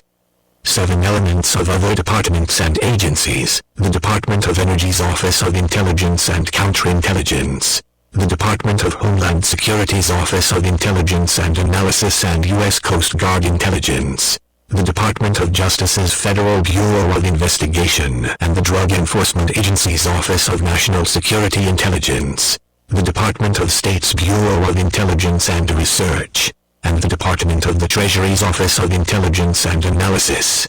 Office of the Director of National Intelligence, what we do, members of the IC, gov/index.pHP/what-we-do/members-of-the-IC, accessed March 8, 2023. 2. Office of the Director of National Intelligence, Mission, intelligence.gov intelligence %20 communities %20 mission %20 is, law %20 enforcement %2C %20 and %20 the %20 military, accessed February 24, 2023. 3. Abraham Lincoln, Second Annual Message to Congress, December 1, 1862, presidency.ux.edu documents/Second Annual Message 9, accessed March 6, 2023. 4. Christopher Porter, 7 questions the next president will need the intelligence community to answer to win the technology competition with China, LinkedIn, March 14, 2023, linkedin.com 7 questions next president need intelligence community Porter divided by tracking it equals Dale 9 out of 5 CNSWWNAO 7 R9 GG Heek %3D accessed March 18, 2023. 5. HR 2845, Intelligence Reform and Terrorism Prevention Act of 2004, Public Law No. 108-458, 108th Congress, December 17, 2004, Congress.gov, accessed March 6, 2004. 6. Testimony of Philip Zelikow, Executive Director, National Commission on Terrorist Attacks upon the United States, in hearing, Assessing America's Counter-Terrorism's Capabilities, Committee on Governmental Affairs, U.S. Senate, 108th Congress, 2nd Session, August 3, 2004, p. 55, IA 802906.us.archive.org. gpo.phys.chrg-108-shrg95506/chrg95506.pdf, accessed March 19, 2023. 7. Michael Allen, Blinking Red, Crisis and Compromise in American Intelligence After 9/11, Dulles, VA, Potomac Books, 2013, p. 155. Interview with Robert Gates, April 19, 2012. 8. Allen, Blinking Red, p. 154. Robert Gates email to Andy Card, January 11, 2005. Handwritten note from Robert Gates, January 20, 2005. 9. Interview with John Radcliffe, December 15, 2022. 10. Ibid. 11. Ibid. 12. S-258, National Security Act of 1947, Public Law No. 80-253, 80th Congress, July 26, 1947, GovTrackless. s3.amazon.com/legislink/pdf/stat/61/pg495.pdf, accessed March 6, 2023. 13. President Ronald Reagan, Executive Order 12333, United States Intelligence Activities, December 4, 1981, in Federal Register, Volume 46, No. 235, December 8, 1981, pages 59,941-59,954, govinfo.gov pkg/afr-19812-08/pdf/afr-19812-12-08.pdf, accessed March 6, 2023. 14. President George W. Bush, Executive Order 13470, further amendment to Executive Order 12333, United States Intelligence Activities, July 30, 2008, in Federal Register, Volume 73, No.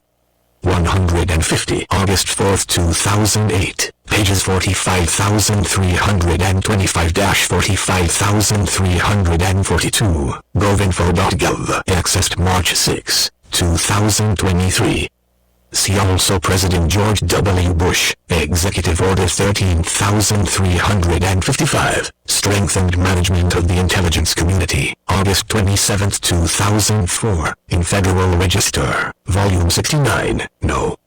169, September 1, 2004, pages 53,583-53,597, govinfo.gov, accessed March 6, 2023. 15.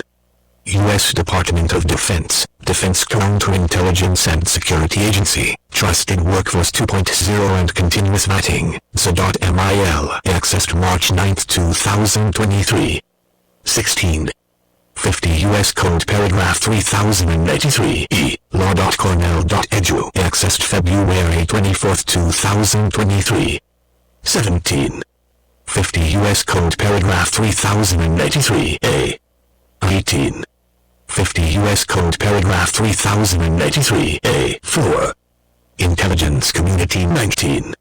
Michael E. Devine, Covert Action and Clandestine Activities of the Intelligence Community, Selected Definitions, Congressional Research Service Report for Members and Committees of Congress No.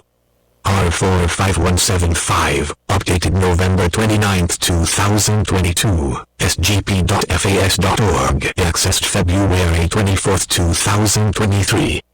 20. H.R. 2663, Central Intelligence Agency Act of 1949, Public Law No. 81-110, 81st Congress, June 20, 1949, https://govtrackers.s3.amazon.com/legislink/pdf/stat/63/pg208.pdf, accessed March 6, 2023. 21. Nicola Briscoe, Intelligence Community Workforce is more diverse, but still struggles with retention and promotion. Federal News Network, October 27, 2021. FederalNewsNetwork.com Intelligence Community Workforce is more diverse, but still struggles with retention and promotion / accessed March 18, 2023. 22. C. James J. Wirtz, The Intelligence Policy Nexus, in Locke K. Johnson, ed. Strategic Intelligence, Volume 1, Understanding the Hidden Side of Government, Westport, Connecticut, Prager, 2007, and Richard K. Betts, Analysis, War, and Decision, Why Intelligence Failures Are Inevitable, World Politics, Volume 30, Number 1, October 1978, pages 61-89. 23. Letter from Barry A. Zuloff, IC Analytic Ombudsman, Office of the Director of National Intelligence, to Senator Marco Rubio, Acting Chairman, and Senator Mark Warner, Vice Chairman, Select Committee on Intelligence, U.S. Senate, Re. C. Number 2020-3029, January 6, 2021, int.nyt.com IC-11-with-responses/C50E548011FD6168/full.pdf, accessed March 14, 2023. 24. Joshua Rovner, Fixing the Facts, National Security and the Politics of Intelligence, Ithaca, New York, Cornell University Press, 2011, pages 30-31. 25. Joshua Rovner, Is Politicization Ever a Good Thing? Intelligence and National Security, Volume 28, Number 1, 2013, p. 58. 26. S-1566, Foreign Intelligence Surveillance Act of 1978, Public Law No. 95-511, 95th Congress, October 25, 1978, govinfo.gov, accessed March 6, 2023. 27. The Cipher Brief, 702 Reauthorization, Defending a Key Intelligence Tool, Remarks of Benjamin Powell, former General Counsel to the Director of National Intelligence, stating that FISA 702 provides between 40 and 60% of the intelligence in the PDB. December 18, 2017, youtube.com watch. V equals MRJ09GHVRFK and Abe_channel equals The Cipher Brief, accessed March 18, 2023. 28. An intelligence alliance that includes Australia, Canada, New Zealand, the United Kingdom, and the United States. Office of the Director of National Intelligence, National Counterintelligence and Security Center, Five Eyes Intelligence Oversight and Review Council, FIORC, https://www.dni.gov/index.php/mcs/how-work/217-about/organization/isig-pages/2660-isig-fiorc, accessed March 10, 2023. 29. Porter, 7 questions the next president will need the intelligence community to answer to win the technology competition with China. 30. H.R. 1581, an act to require the registration of certain persons employed by agencies to disseminate propaganda in the United States and for other purposes, Public Law No. 75-583, 75th Congress, June 8, 1938, govtrackis.s3.amazonas.com, accessed March 6, 2023. 31. Christina Wong, exclusive, former DNI John Ratcliffe pleased CIA following his lead on China threat, Breitbart, October 13, 2021, https://www.breitbart.com/politicks/2021/13/exclusive-john-ratcliffe-pleased-follow-lead-china-threat/ accessed March 11, 2023. 32. H.R. 4628, Intelligence Authorization Act for Fiscal Year 2003, Public Law No. 107-306, 107th Congress, November 27, 2002, Title 9, govinfo.gov, accessed March 6, 2023. 33. President George W. Bush, Executive Order 13354, National Counter-Terrorism Center, August 27, 2004, in Federal Register, Volume 69, No. 169. September 1st, 2004. Pages 53,589-53,592. govinfo.gov pkg/afr-2004-09-01/pdf/004-20050.pdf. Accessed March 6, 2023. 34. Office of the Director of National Intelligence, National Counterintelligence and Security Center, who we are, History of NCSC, dni.gov, accessed March 11, 2023. 35. Gregory F. Treverton and C. Brian Goddard, Assessing the Tradecraft of Intelligence Analysis, Rand Corporation, National Security Research Division Technical Report, 2008, p. 6. Rand.org technical_report/tr293.html. Accessed March 1, 2023. Mandate for Leadership, The Conservative Promise 36. Letter from Barry A. Zulauf, IC Analytic Ombudsman, Office of the Director of National Intelligence, to Senator Marco Rubio, Acting Chairman, and Senator Mark Warner, Vice Chairman, Select Committee on Intelligence, U.S. Senate, Re. C. Number 2020-3029, January 6, 2021, int.nyt.com IC-election-interference-with-responses/C50E5480111FD6168/full.pdf. Accessed March 6, 2023. 37.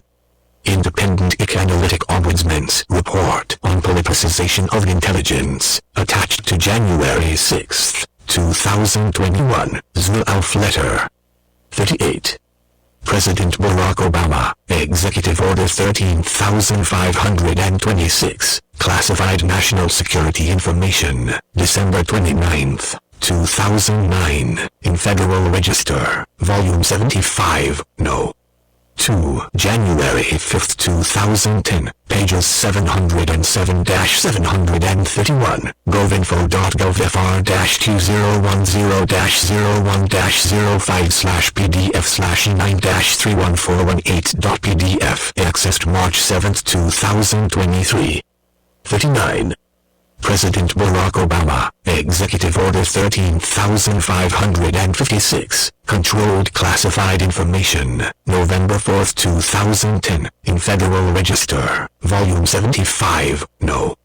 216, November 9, 2010, pages 68,675-68,677, govinfo.gov pkg/afr-2010-11-09/pdf/2010-28360.pdf. Accessed March 7, 2023.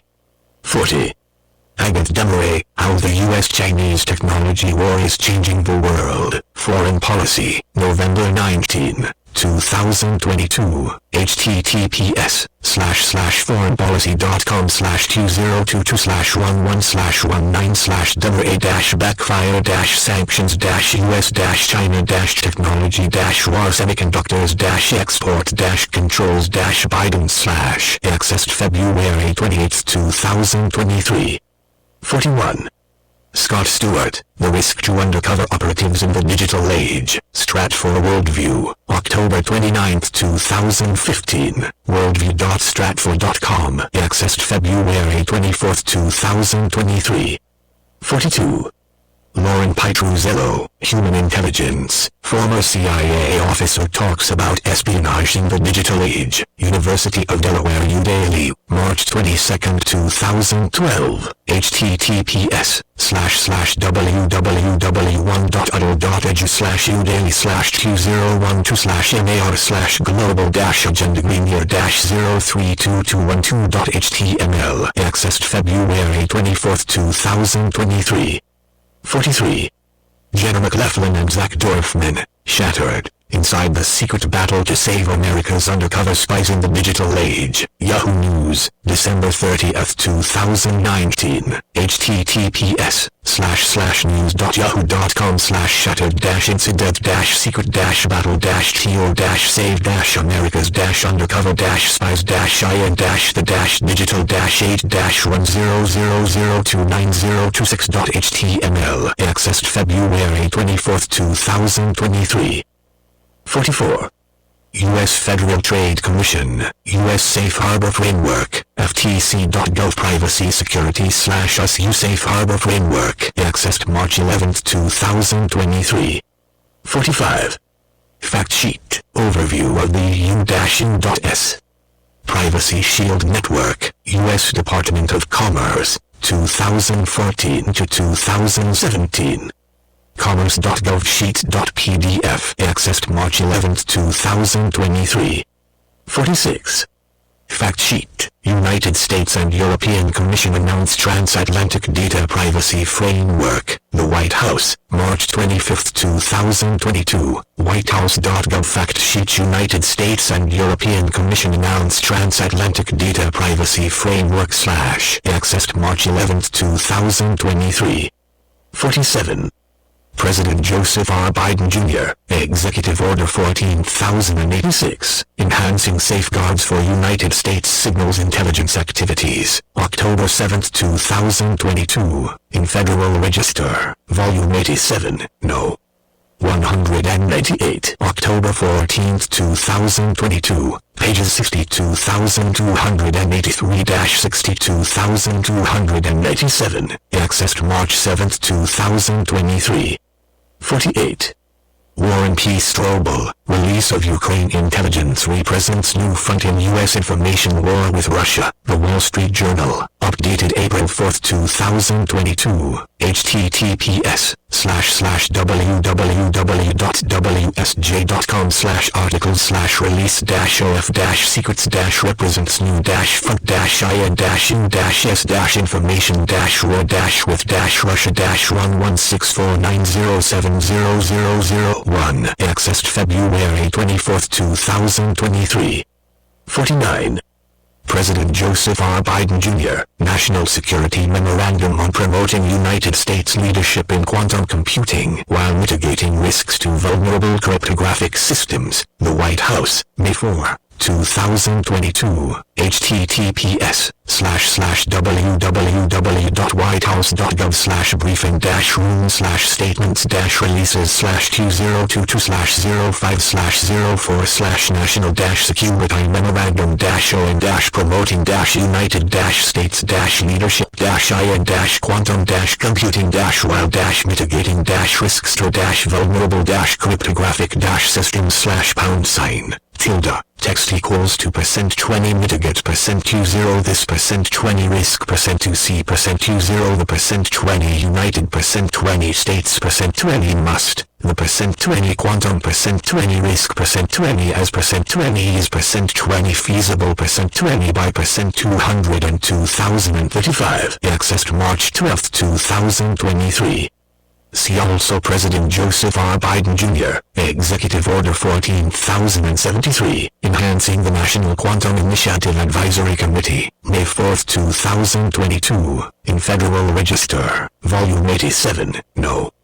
89, May 9, 2022, pages 27,909-27,911, https://www.govinfo.gov/content/pkg/afr-2022-05-09/pdf/2002-1076.pdf, accessed March 12, 2023. And Fact Sheet, President Biden announces 2 presidential directives advancing quantum technologies, the White House, May 4, 2022, https://www.whitehouse.gov/briefing-room/statements-releases/2022-05/Fact Sheet-President-Biden-announces-2-presidential-directives-advancing-quantum-technologies/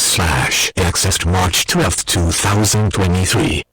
8 media agencies. U.S. Agency for Global Media. More named our mission statement. The mission of United States Agency for Global Media, USAGM, is to inform, engage, and connect people around the world in support of freedom and democracy. However, this mission statement does not reflect the current work of the agency. The mission is noble, but the execution is lacking. To fulfill its mission, USAGM should also aim to present the truth about America and American policy, not parrot America's adversaries' propaganda and talking points. To overview, originally formed as the Broadcasting Board of Governors (BBG) in 1994, the BBG changed its name in 2018 to the United States Agency for Global Media. The USAGM is a sub-cabinet agency of the U.S. government with a budget of just under $1 billion. The agency oversees 2 government broadcasting networks, the Voice of America (VOA) and the Office of Cuba Broadcasting (OCB). USAGM also oversees 100% of the grant funding for several independent grantee organizations, including the Middle East Broadcasting Network (MBN), Radio Free Asia (RFA), Radio Free Europe/Radio Liberty (RFE/OL), and the newly formed Open Technology Fund (OTF).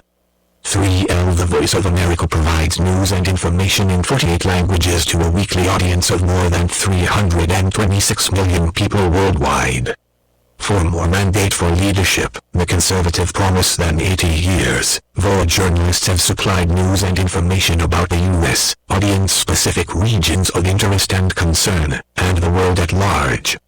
VOA radio and television signals are broadcast to approximately 3,500 affiliates, and satellite transmissions reach countries where free speech is banned or where civil society is under threat. For VOA uses digital, web, and mobile media as well, which, while sometimes useful in propagating valuable information globally, has created specific violations of the agency's prohibition against broadcasting to the domestic U.S. audience, particularly with regard to flagrantly political content, as has been the practice with recent and current VOA content directors and managers. 5. The network once had a generally well-received brand value, but it has deteriorated under decades of poor leadership and the loss of its once prized unbiased reporting.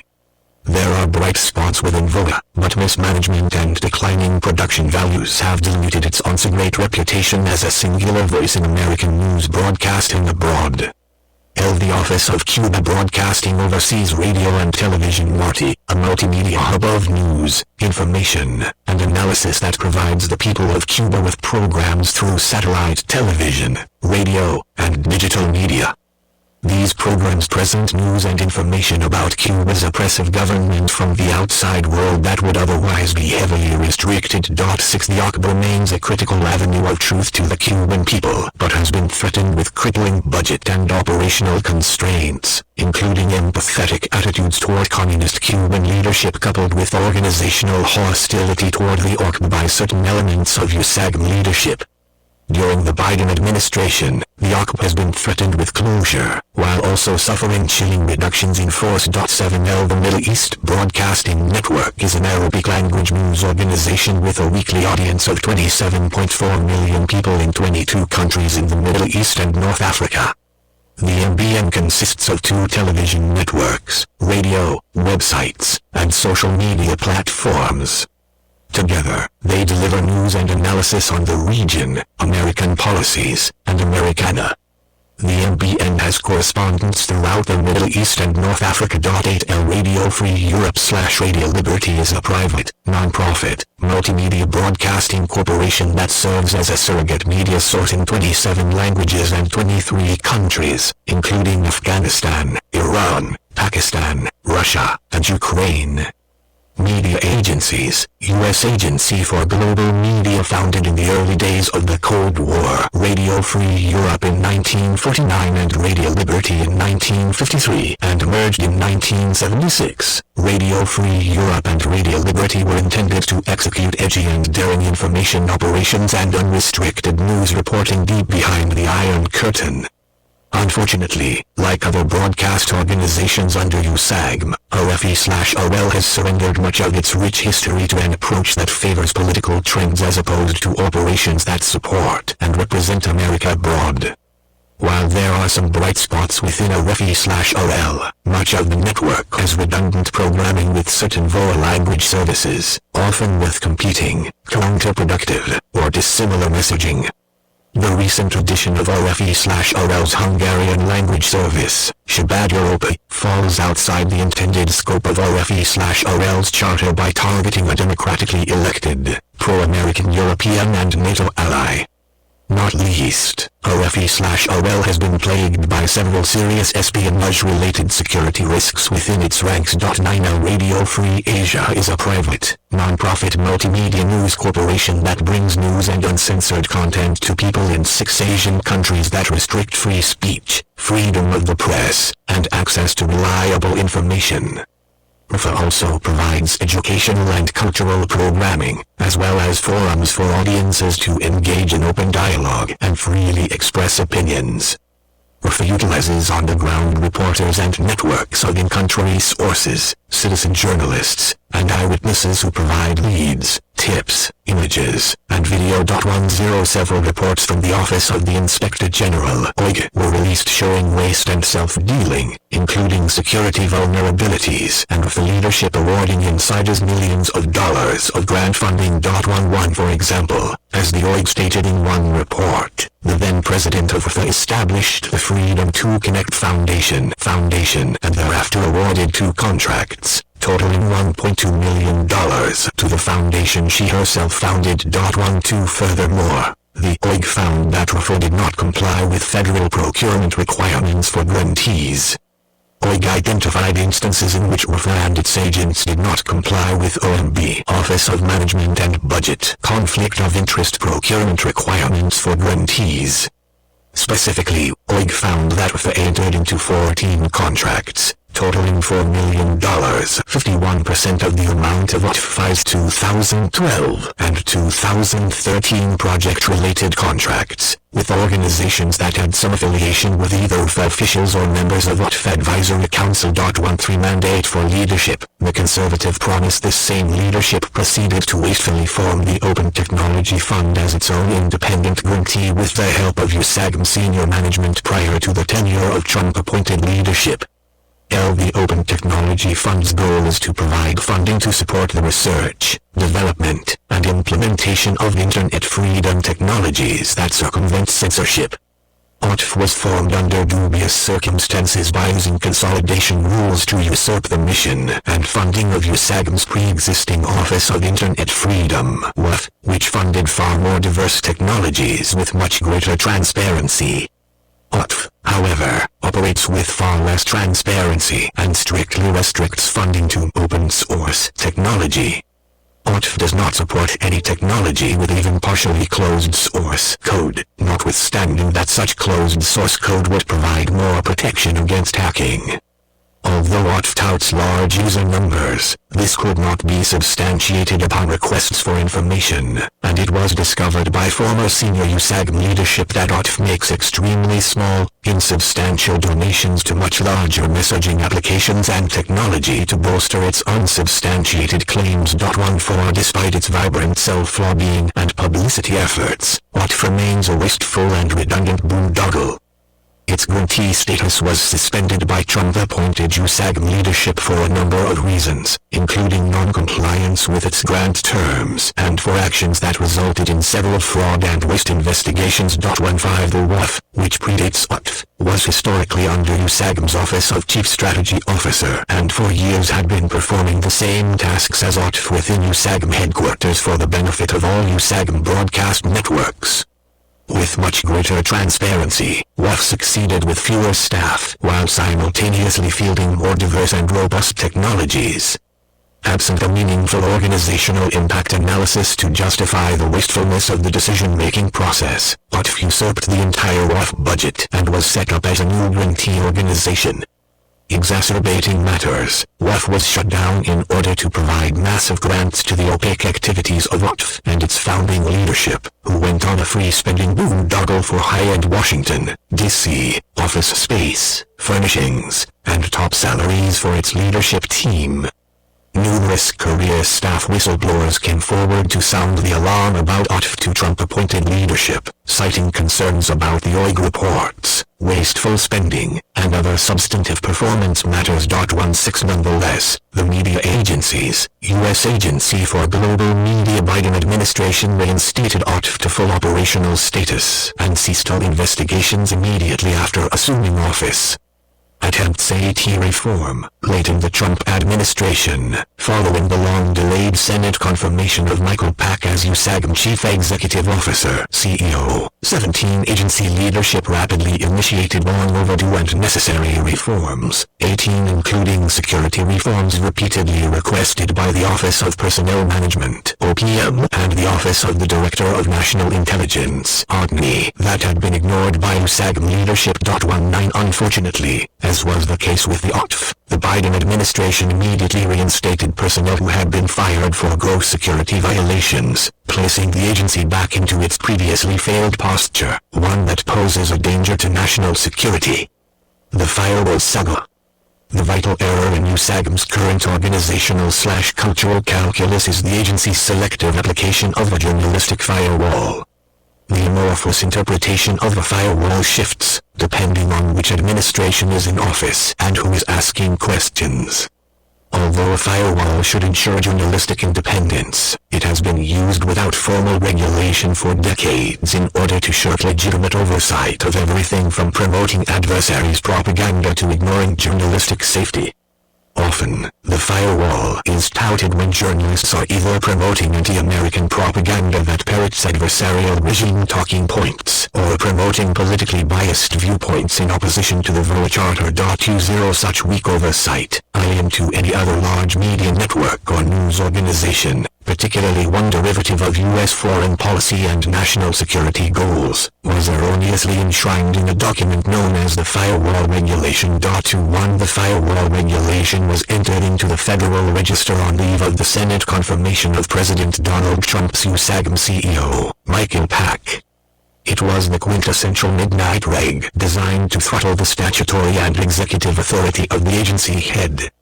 It stipulated that agency management, by standards unknown to most large broadcast companies, was forbidden from engaging in oversight and direction of content in any way, even false content. It ran counter to the law, including the Smith-Mundt Act, 22, and it was harmful to the agency itself and to the foreign policy and national security goals of the U.S. government. Even content that went well beyond fair and accurate reporting on U.S. domestic and political problems could not be reined in by front office leadership under the Firewall Regulation. Soon, VOA's White House correspondent was posting content highly critical of, and personally insulting to, the U.S. president, in contradiction of VOA's own journalistic standards, policies, and procedures. USAGM career officials considered such content sacrosanct and bravely independent journalistic mandate for leadership, the conservative promise content protected by the spirit of the Firewall Regulation, despite ample evidence to the contrary. Late in the Trump administration, USAGM political leadership, following an intensive U.S. Department of Justice review, revoked the Firewall Regulation over the protests of journalistic organizations, none more vociferous than VOA itself. 23 While the abuses of the Firewall Regulation are particularly disconcerting, they encompass just a fraction of similar overreaches of the agency's journalistic mission. Current and former USAGM/VOA leadership who wanted to maintain virtually zero accountability and oversight waged a campaign of interference, resistance, and disinformation to stifle change at the agency. Perhaps not coincidentally, various media outlets with relationships to former and future USAGM leadership published near-daily criticisms of Trump administration appointees and also of grantee organization leaders who were appointed by CEO Pack to implement long-overdue reforms. 2 For agency mission failure.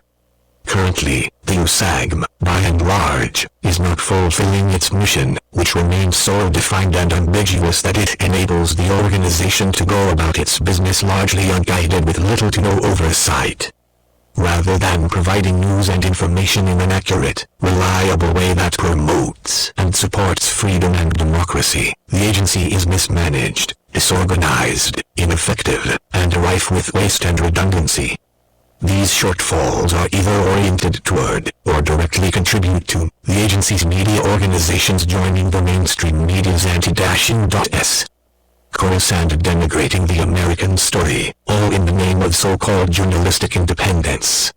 Indeed, content during the Trump administration was rife with typical mainstream media talking points assailing the president and his staff. The few bright spots within VOA and the org bar often stifled instead of supported. Top-level talent often leaves the agency or is met with obstacles rather than support. 25 Opportunities for modernization and effective strategy are ignored, and wasteful spending and misallocation of resources are the norm in an environment in which nepotism is rampant and political gamesmanship protects bad actors. Amanda Bennett, 26, was confirmed as USAGM CEO in 2022 after 2 years of being blocked by several members of Congress. Legal advocacy organization America First Legal Foundation even wrote to President Joe Biden asking him to withdraw her nomination, 27, citing several severe national security failures while she was director of VOA. To aid her tenure as director during the Obama administration and her holdover into the beginning of the Trump administration was marred with operational failures, security failures, and credibility failures. Those failures are reportedly ongoing during her current tenure as CEO. 29 Necessary reforms, security issues. The Office of Personnel Management 30 and the Office of the Director of National Intelligence flagged severe security failures during 4 media agencies, U.S. Agency for Global Media extensive investigations of the USAGM, each conducted during a 10-year period between 2010 and 2020.31 security personnel and former agency senior leadership ignored these issues and allowed them to persist. 32 In brief, the USAGM is vulnerable to exploitation by foreign spies. During the last 6 months of the Trump administration, known foreign intelligence operatives were removed from the org band RFE/OL. During the 10-year period between 2010 and 2020, both the OPM and the ODNI found that the USAGM's Office of Security under the Office of Management had grossly ignored and flouted many of the federal government's most critical and long-standing information and personnel security protocols, regulations, and practices. 33 During the investigative period, in which the findings were largely, if not wholly, ignored by agency senior leadership, over 1,500 USAGM personnel, nearly 40% of its total workforce, were performing the Tier 3 and Tier 5 national security sensitive positions with falsified and/or unauthorized suitability for employment determinations, and with access to sensitive federal buildings and information systems. In many cases, records, including social security numbers, were falsified or replaced with notional placeholders, and fingerprints, in many dozens of cases, were never submitted to the Federal Bureau of Investigation for basic background investigations. By the time these issues were addressed by members of the Trump administration, more than 500 personnel with unauthorized access and clearances had left the USAGM and rolled into other federal agencies with reciprocal clearance authorizations. Many others disappeared into U.S. society. As of January 2021, the USAGM had not yet determined the whereabouts of these individuals. 34 The USAGM must never again be entrusted with delegated authority over its personnel security programs and suitability determinations until such time as it can prove that these failures will not happen again. These responsibilities must remain with the Department of Defense and the Office of Personnel Management, to which they were transferred in the final weeks of the Trump administration. Journalist security. Agency journalists, both on and off American soil, have faced danger. 35 Yet their superiors have done little to protect them. Whistleblowers and Trump administration officials found that protection of USAGM American and foreign journalists employed by USAGM networks and grantee organizations was severely lacking. Against often significant resistance, political appointees forced action to enable broadcasters who were under verified threats to broadcast from remote locations while being protected by federal law enforcement officers. Likewise, political appointees met resistance from senior career officials when insisting that foreign-based journalists in high-risk countries make their locations known to the agency in the event they required rescue, extraction, or safe housing. Such safety measures, argued career officials, would somehow represent a violation of mandate for leadership, the conservative promised journalistic independence. With only rare exceptions, resistance to the most basic journalist safety measures was the knee-jerk response from USAGM career officials. Wasting taxpayer dollars. The USAGM's current operations, properly managed, can be conducted on less than $700 million per year. Prior to the arrival of President Donald Trump's appointees in June 2020, budgeting, financial responsibility, and spending totaled over $800 million per year, with virtually no oversight or supervision. Waste, unnecessary spending, nepotism for pet projects, redundant programs, and unnecessary hiring abounded. Consolidation and reduction of redundant services. Currently, the USAGM funds numerous redundant services through its own offices, through Voice of America and the Office of Cuba Broadcasting, and through its grantees. For example, VOA has a Mandarin language service, but also funds redundant services through Radio Free Asia. VOA also has a Farsi language service that duplicates one funded through Radio Free Europe/Radio Liberty. Surplus services in the same languages are often unnecessary and counterproductive. Fiscal responsibility and transparency should return to the USAGM, with consolidation being a cornerstone of the strategy. As noted previously, the Open Technology Fund duplicates activities that already existed at the USAGM in the Office of Internet Freedom. Numerous career whistleblowers came forward to sound the alarm to President Trump's USAGM political team about office abuse and overreach. 368's opaque, expensive, and unnecessary usurpation of an existing USAGM office is an egregious example of government waste, and illustrates the general disdain for U.S. taxpayers that is rife within this agency. Full reinstatement of WAF would allow full agency and congressional oversight into how so-called internet freedom money is being spent. 37J1 visa program abuses. Rather than use the appropriate I-Visa 38 intended for foreign journalists, the USAGM uses the J1 cultural exchange visas to allow foreign nationals to transition easily into jobs that American citizens with cultural and linguistic expertise could satisfy. The J1 visa is intended for cultural and academic exchange programs, among others, none of which include journalism. 39 Additionally, J1 visas are meant for non-immigrant temporary exchanges. The USAGM's J1 visa holders often go on to apply for permanent residency, which violates the intention of this visa. Shortwave transmission upgrades and improvements. Non-web-based technologies that are proven and durable, such as shortwave radio transmission stations, have been grossly de-emphasized in budgeting in favor of newer web-based technologies.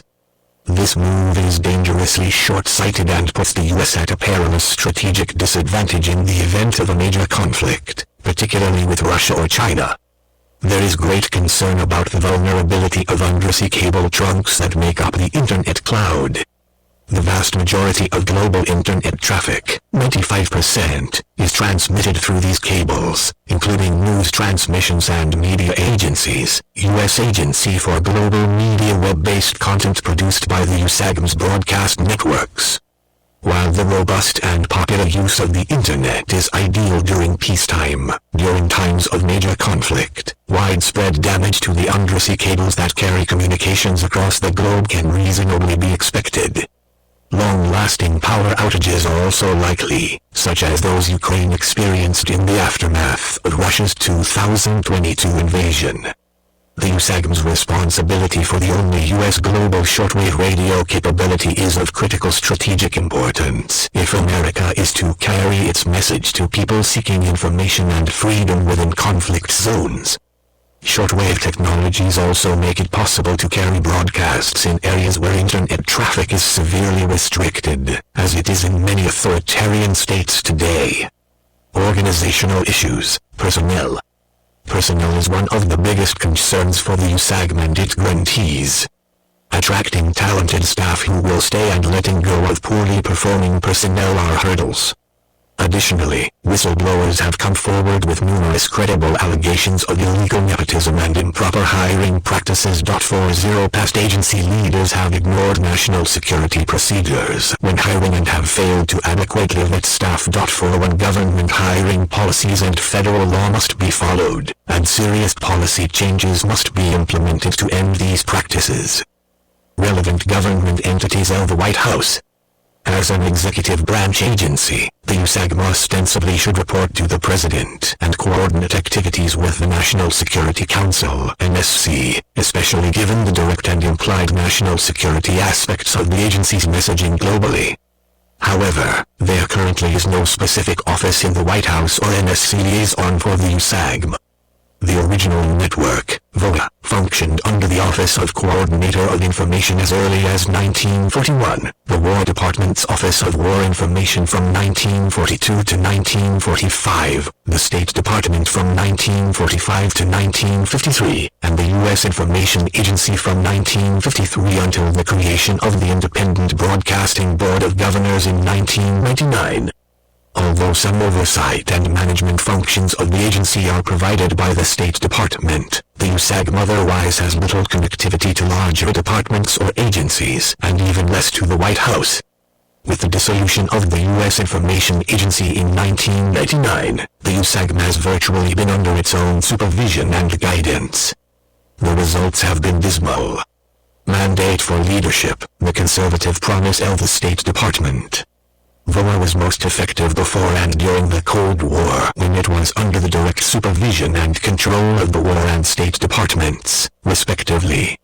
If VOA is not put in the direct chain of command under the NSC, serious consideration should be given to putting VOA under the direct supervision of the Office of Global Public Affairs at the Department of State.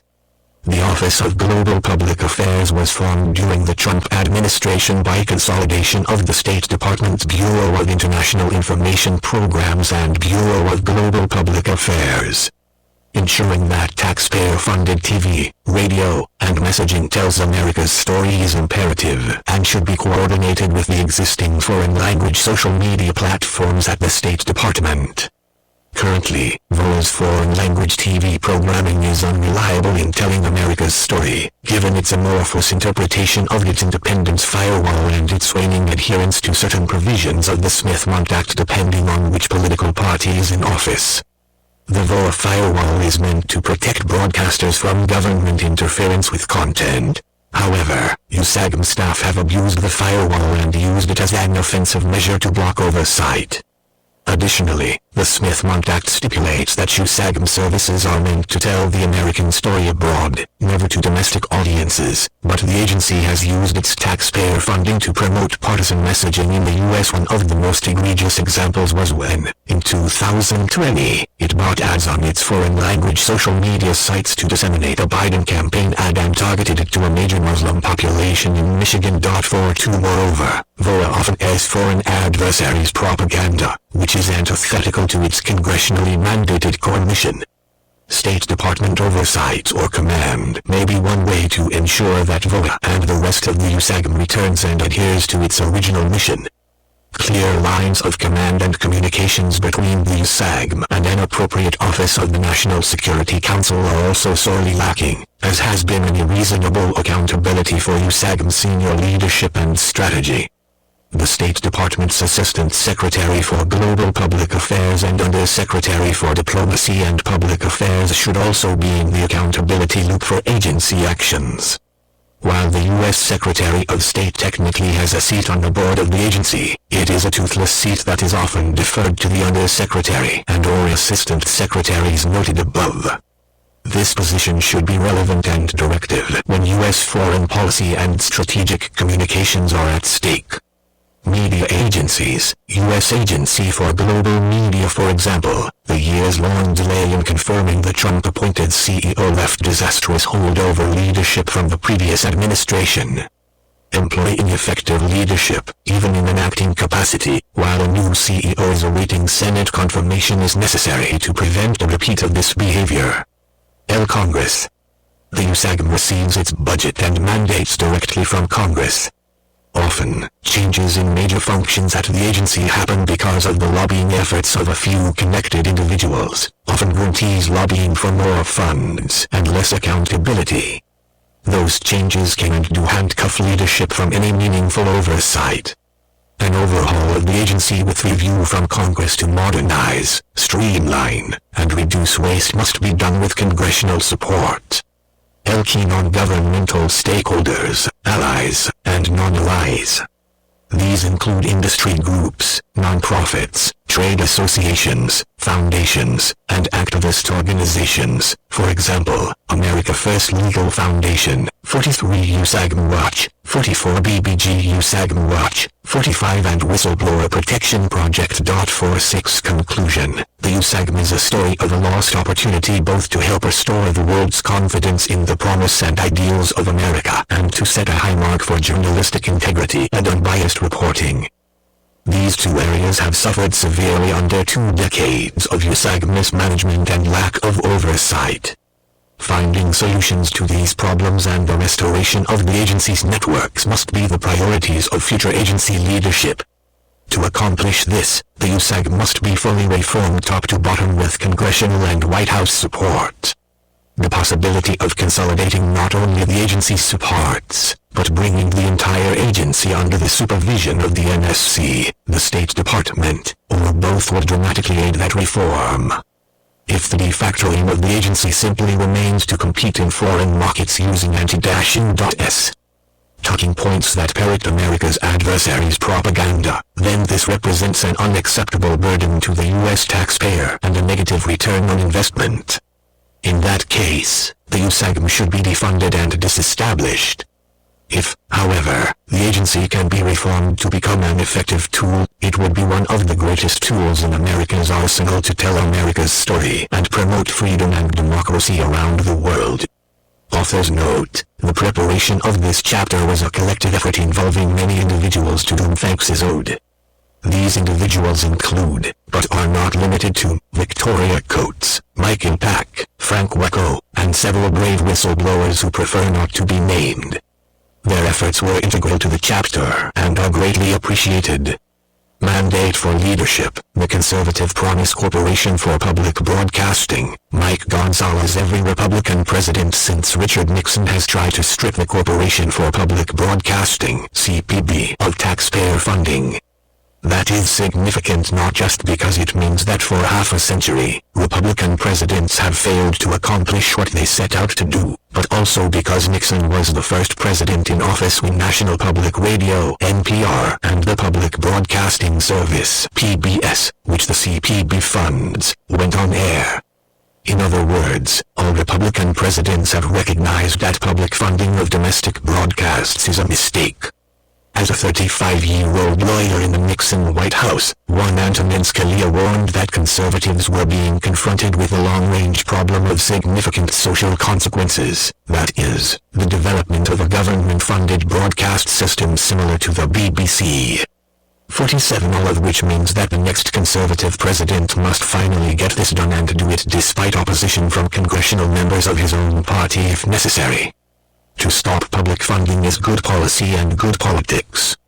The reason is simple. President Lyndon Johnson may have pledged in 1967 that public broadcasting would become a vital public resource to enrich our homes, educate our families, and to provide assistance to our classrooms. 48 But public broadcasting immediately became a liberal forum for public affairs and journalism.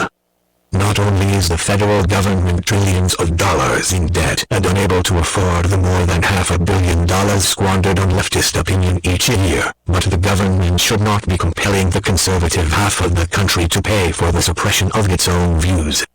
As Thomas Jefferson put it, to compel a man to furnish contributions of money for the propagations of opinions which he disbelieves and abhors, is sinful and tyrannical. 49 A demonstrated pattern of bias. Conservatives will thus reward a president who eliminates this tyrannical situation. PBS and NPR do not even bother to run programming that would attract conservatives. As Pew Research demonstrated in 2014, 25% of PBS's audience is mostly liberal, and 35% is consistently liberal. That is 60% liberal compared to 15% conservative, 11% mostly conservative, and 4% consistently conservative. 50 NPR's audience is even to the left of that, with 67% liberal, 41% consistently liberal, and 26% mostly liberal, compared with 12% conservative, 3% and 9% consistently conservative, and mostly conservative, respectively. 51 That may be an acceptable business model for MSNBC or CNN, but not for a taxpayer-subsidized broadcaster. Media agencies, Corporation for Public Broadcasting defunding through the budgetary process, cutting off the CPB is logistically easy. The solution lies in the budgetary process. In 2022, the CPB submitted to the Labor, Health and Human Services, Education, and related agency subcommittees of the House and Senate Appropriations Committees its budget justification for fiscal year FY 2023. In it, the CPB requested that Congress give it a $565 million advance appropriation, a $40 million increase compared to its FY 2022 funding. 52 Unlike most other agencies, the CPB receives advance appropriations that provide them with funding 2 years ahead of time, which insulates the agency from Congress's power of the purse and oversight. This special budgetary treatment is unjustified and should be ended. The 47th President can just tell the Congress, through the budget he proposes and through personal contact, that he will not sign an appropriations spending bill that contains a penny for the CPB. The President may have to use the bully pulpit, as NPR and PBS have teams of lobbyists who have convinced enough members of Congress to save their bacon every time their taxpayers' subsidies have been at risk since the Nixon era. Defunding CPB would by no means cause NPR or PBS, or other public broadcasters that benefit from CPB funding, including the even further to the left Pacific Radio and American Public Media, to file for bankruptcy. The membership model that the CPB uses, along with the funding from corporations and foundations that it also receives, would allow these broadcasters to continue to thrive. As George Will wrote, if Sesame Street programming were put up for auction, the danger would be of getting trampled by the stampede of potential bidders. 53 Indeed, Sesame Street is on HBO now, which shows its potential as a money earner.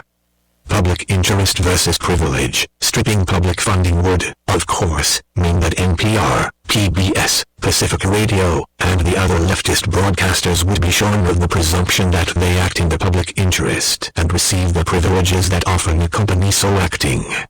They should no longer, for example, be qualified as non-commercial education stations, NC stations, which they clearly no longer are. NPR, Pacifica, and the other radio ventures have zero claim on an educational function, the original purpose for which they were created by President Johnson, and the percentage of on-air programming that PBS devotes to educational endeavors such as Sesame Street, programs that are themselves biased to the left, is small. Being an NCE comes with benefits.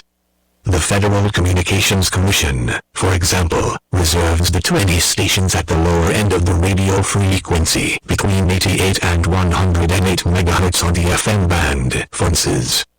The FCC says that only non-commercial educational radio stations are licensed in the 88-92 MHz reserved band, while both commercial and non-commercial educational stations may mandate for leadership. The conservative promise operate in the non-reserved band. 54 This confers advantages, as lower frequency stations can be heard farther away and are easier to find as they lie on the left end of the radio dial, figuratively as well as ideologically. The FCC also exempts NC stations from licensing fees. It says that non-commercial educational NCE FM station licensees and full-service NC television broadcast station licensees are exempt from paying regulatory fees, provided that these stations operate solely on an NCE basis. 55 NPR and PBS stations are in reality no longer non-commercial, as they run ads in everything but name for their sponsors. They are also non-educational. The next president should instruct the FCC to exclude the stations affiliated with PBS and NPR from the NC denomination and the privileges that come with it. Media agencies and notes. 1. U.S. Agency for Global Media, usag.gov, accessed March 20, 2023. 2. Ben Weingarten, Security Failures USG Media Agency Prove Need to Hire Americans First, Newsweek, August 10, 2020, https://www.newsweek.com/security-failures-media-agency-prove-need-hire Americans-first-opinion-1523895, accessed March 20, 2023. 3. U.S. Agency for Global Media, who we are, usag.gov, accessed March 20, 2023. 4. U.S. Agency for Global Media, Voice of America, usag.gov, accessed March 20, 2023. 5. Daniel Lippman, deleted Biden video sets off a crisis at Voice of America, Politico July 30, 2020, https://www.politico.com/news/2020/077/30/deleted-biden-video-set-off-a-crisis-18-voice-dash-off-a-crisis-18-voice-dash-off-a-america-38857-1, accessed March 20, 2023. 6. U.S. Agency for Global Media, Office of Cuba Broadcasting, usag.gov, accessed March 20, 2023. 7.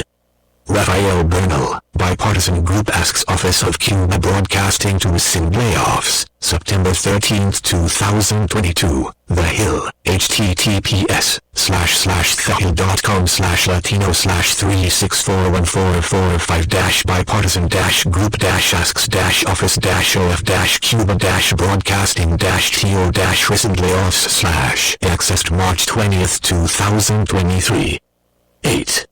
U.S. Agency for Global Media, Middle East Broadcasting Networks, usag.gov, accessed March 20, 2023. 9. U.S. Agency for Global Media, Consolidation Report, p. 13, docs.house.gov FA00110,130/114,080-5/HMKP-117-FA0021093-SD00.pdf, accessed March 22, 2023. 10. U.S. Agency for Global Media, Radio Free Asia, usag.gov, accessed March 20, 2023. 11.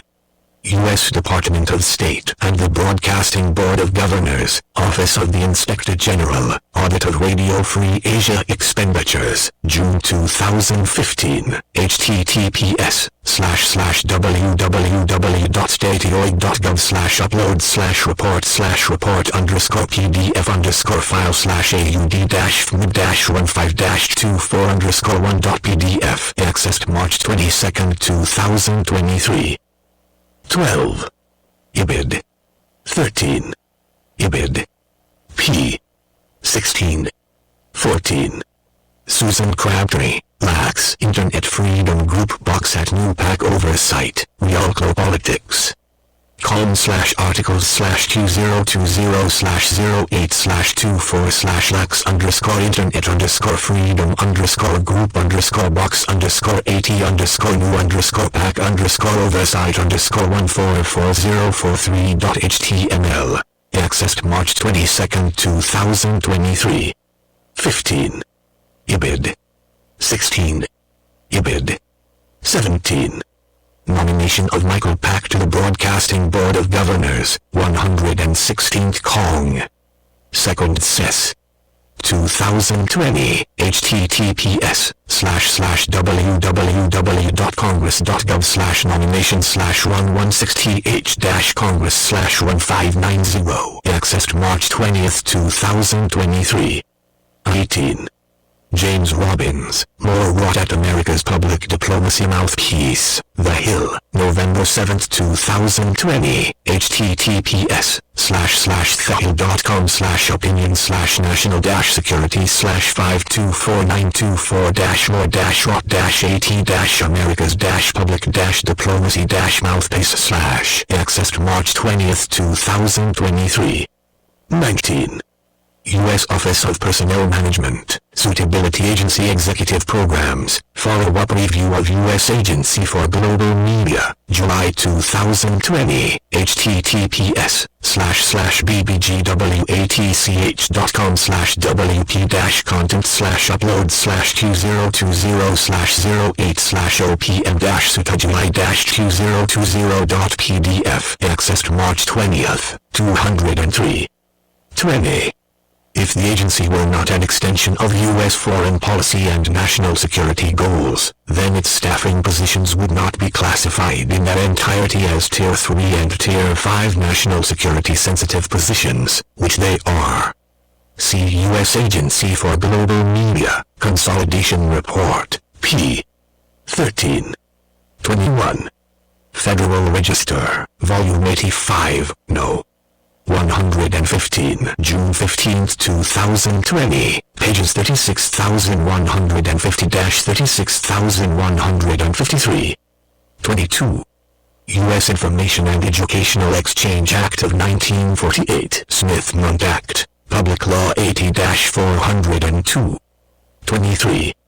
Jessica Yerit, USAGM CEO criticized over move to rescind firewall regulation, October 28, 2020, https://www.veranews.com/a/usa_move-rescind-firewall-regulation/619767.html, accessed March 20, 2023.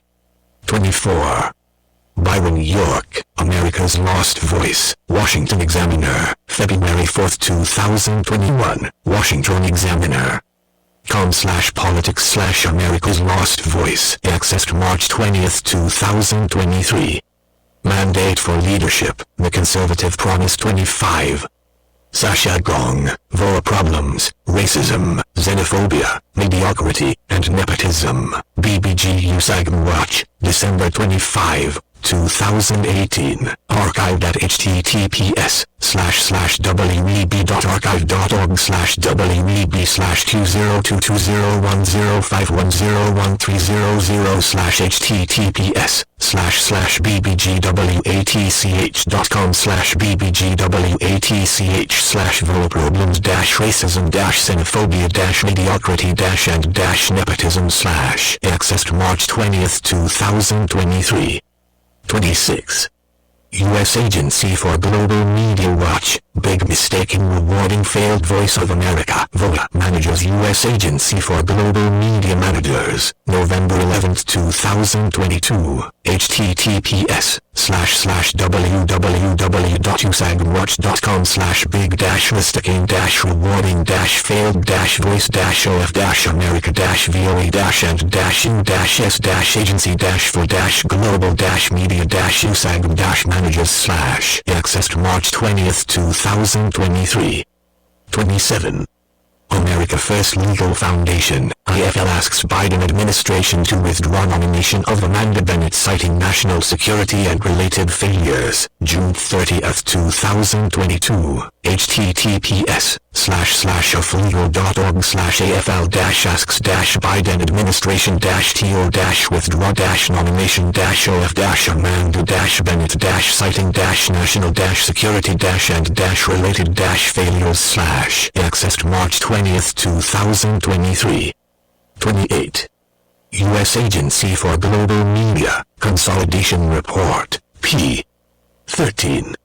29. U.S. Agency for Global Media Watch, Extraordinary Leadership Dysfunction at USAGM continues, October 4, 2022, usagmwatch.com, accessed March 20, 2023. 30. U.S. Office of Personnel Management,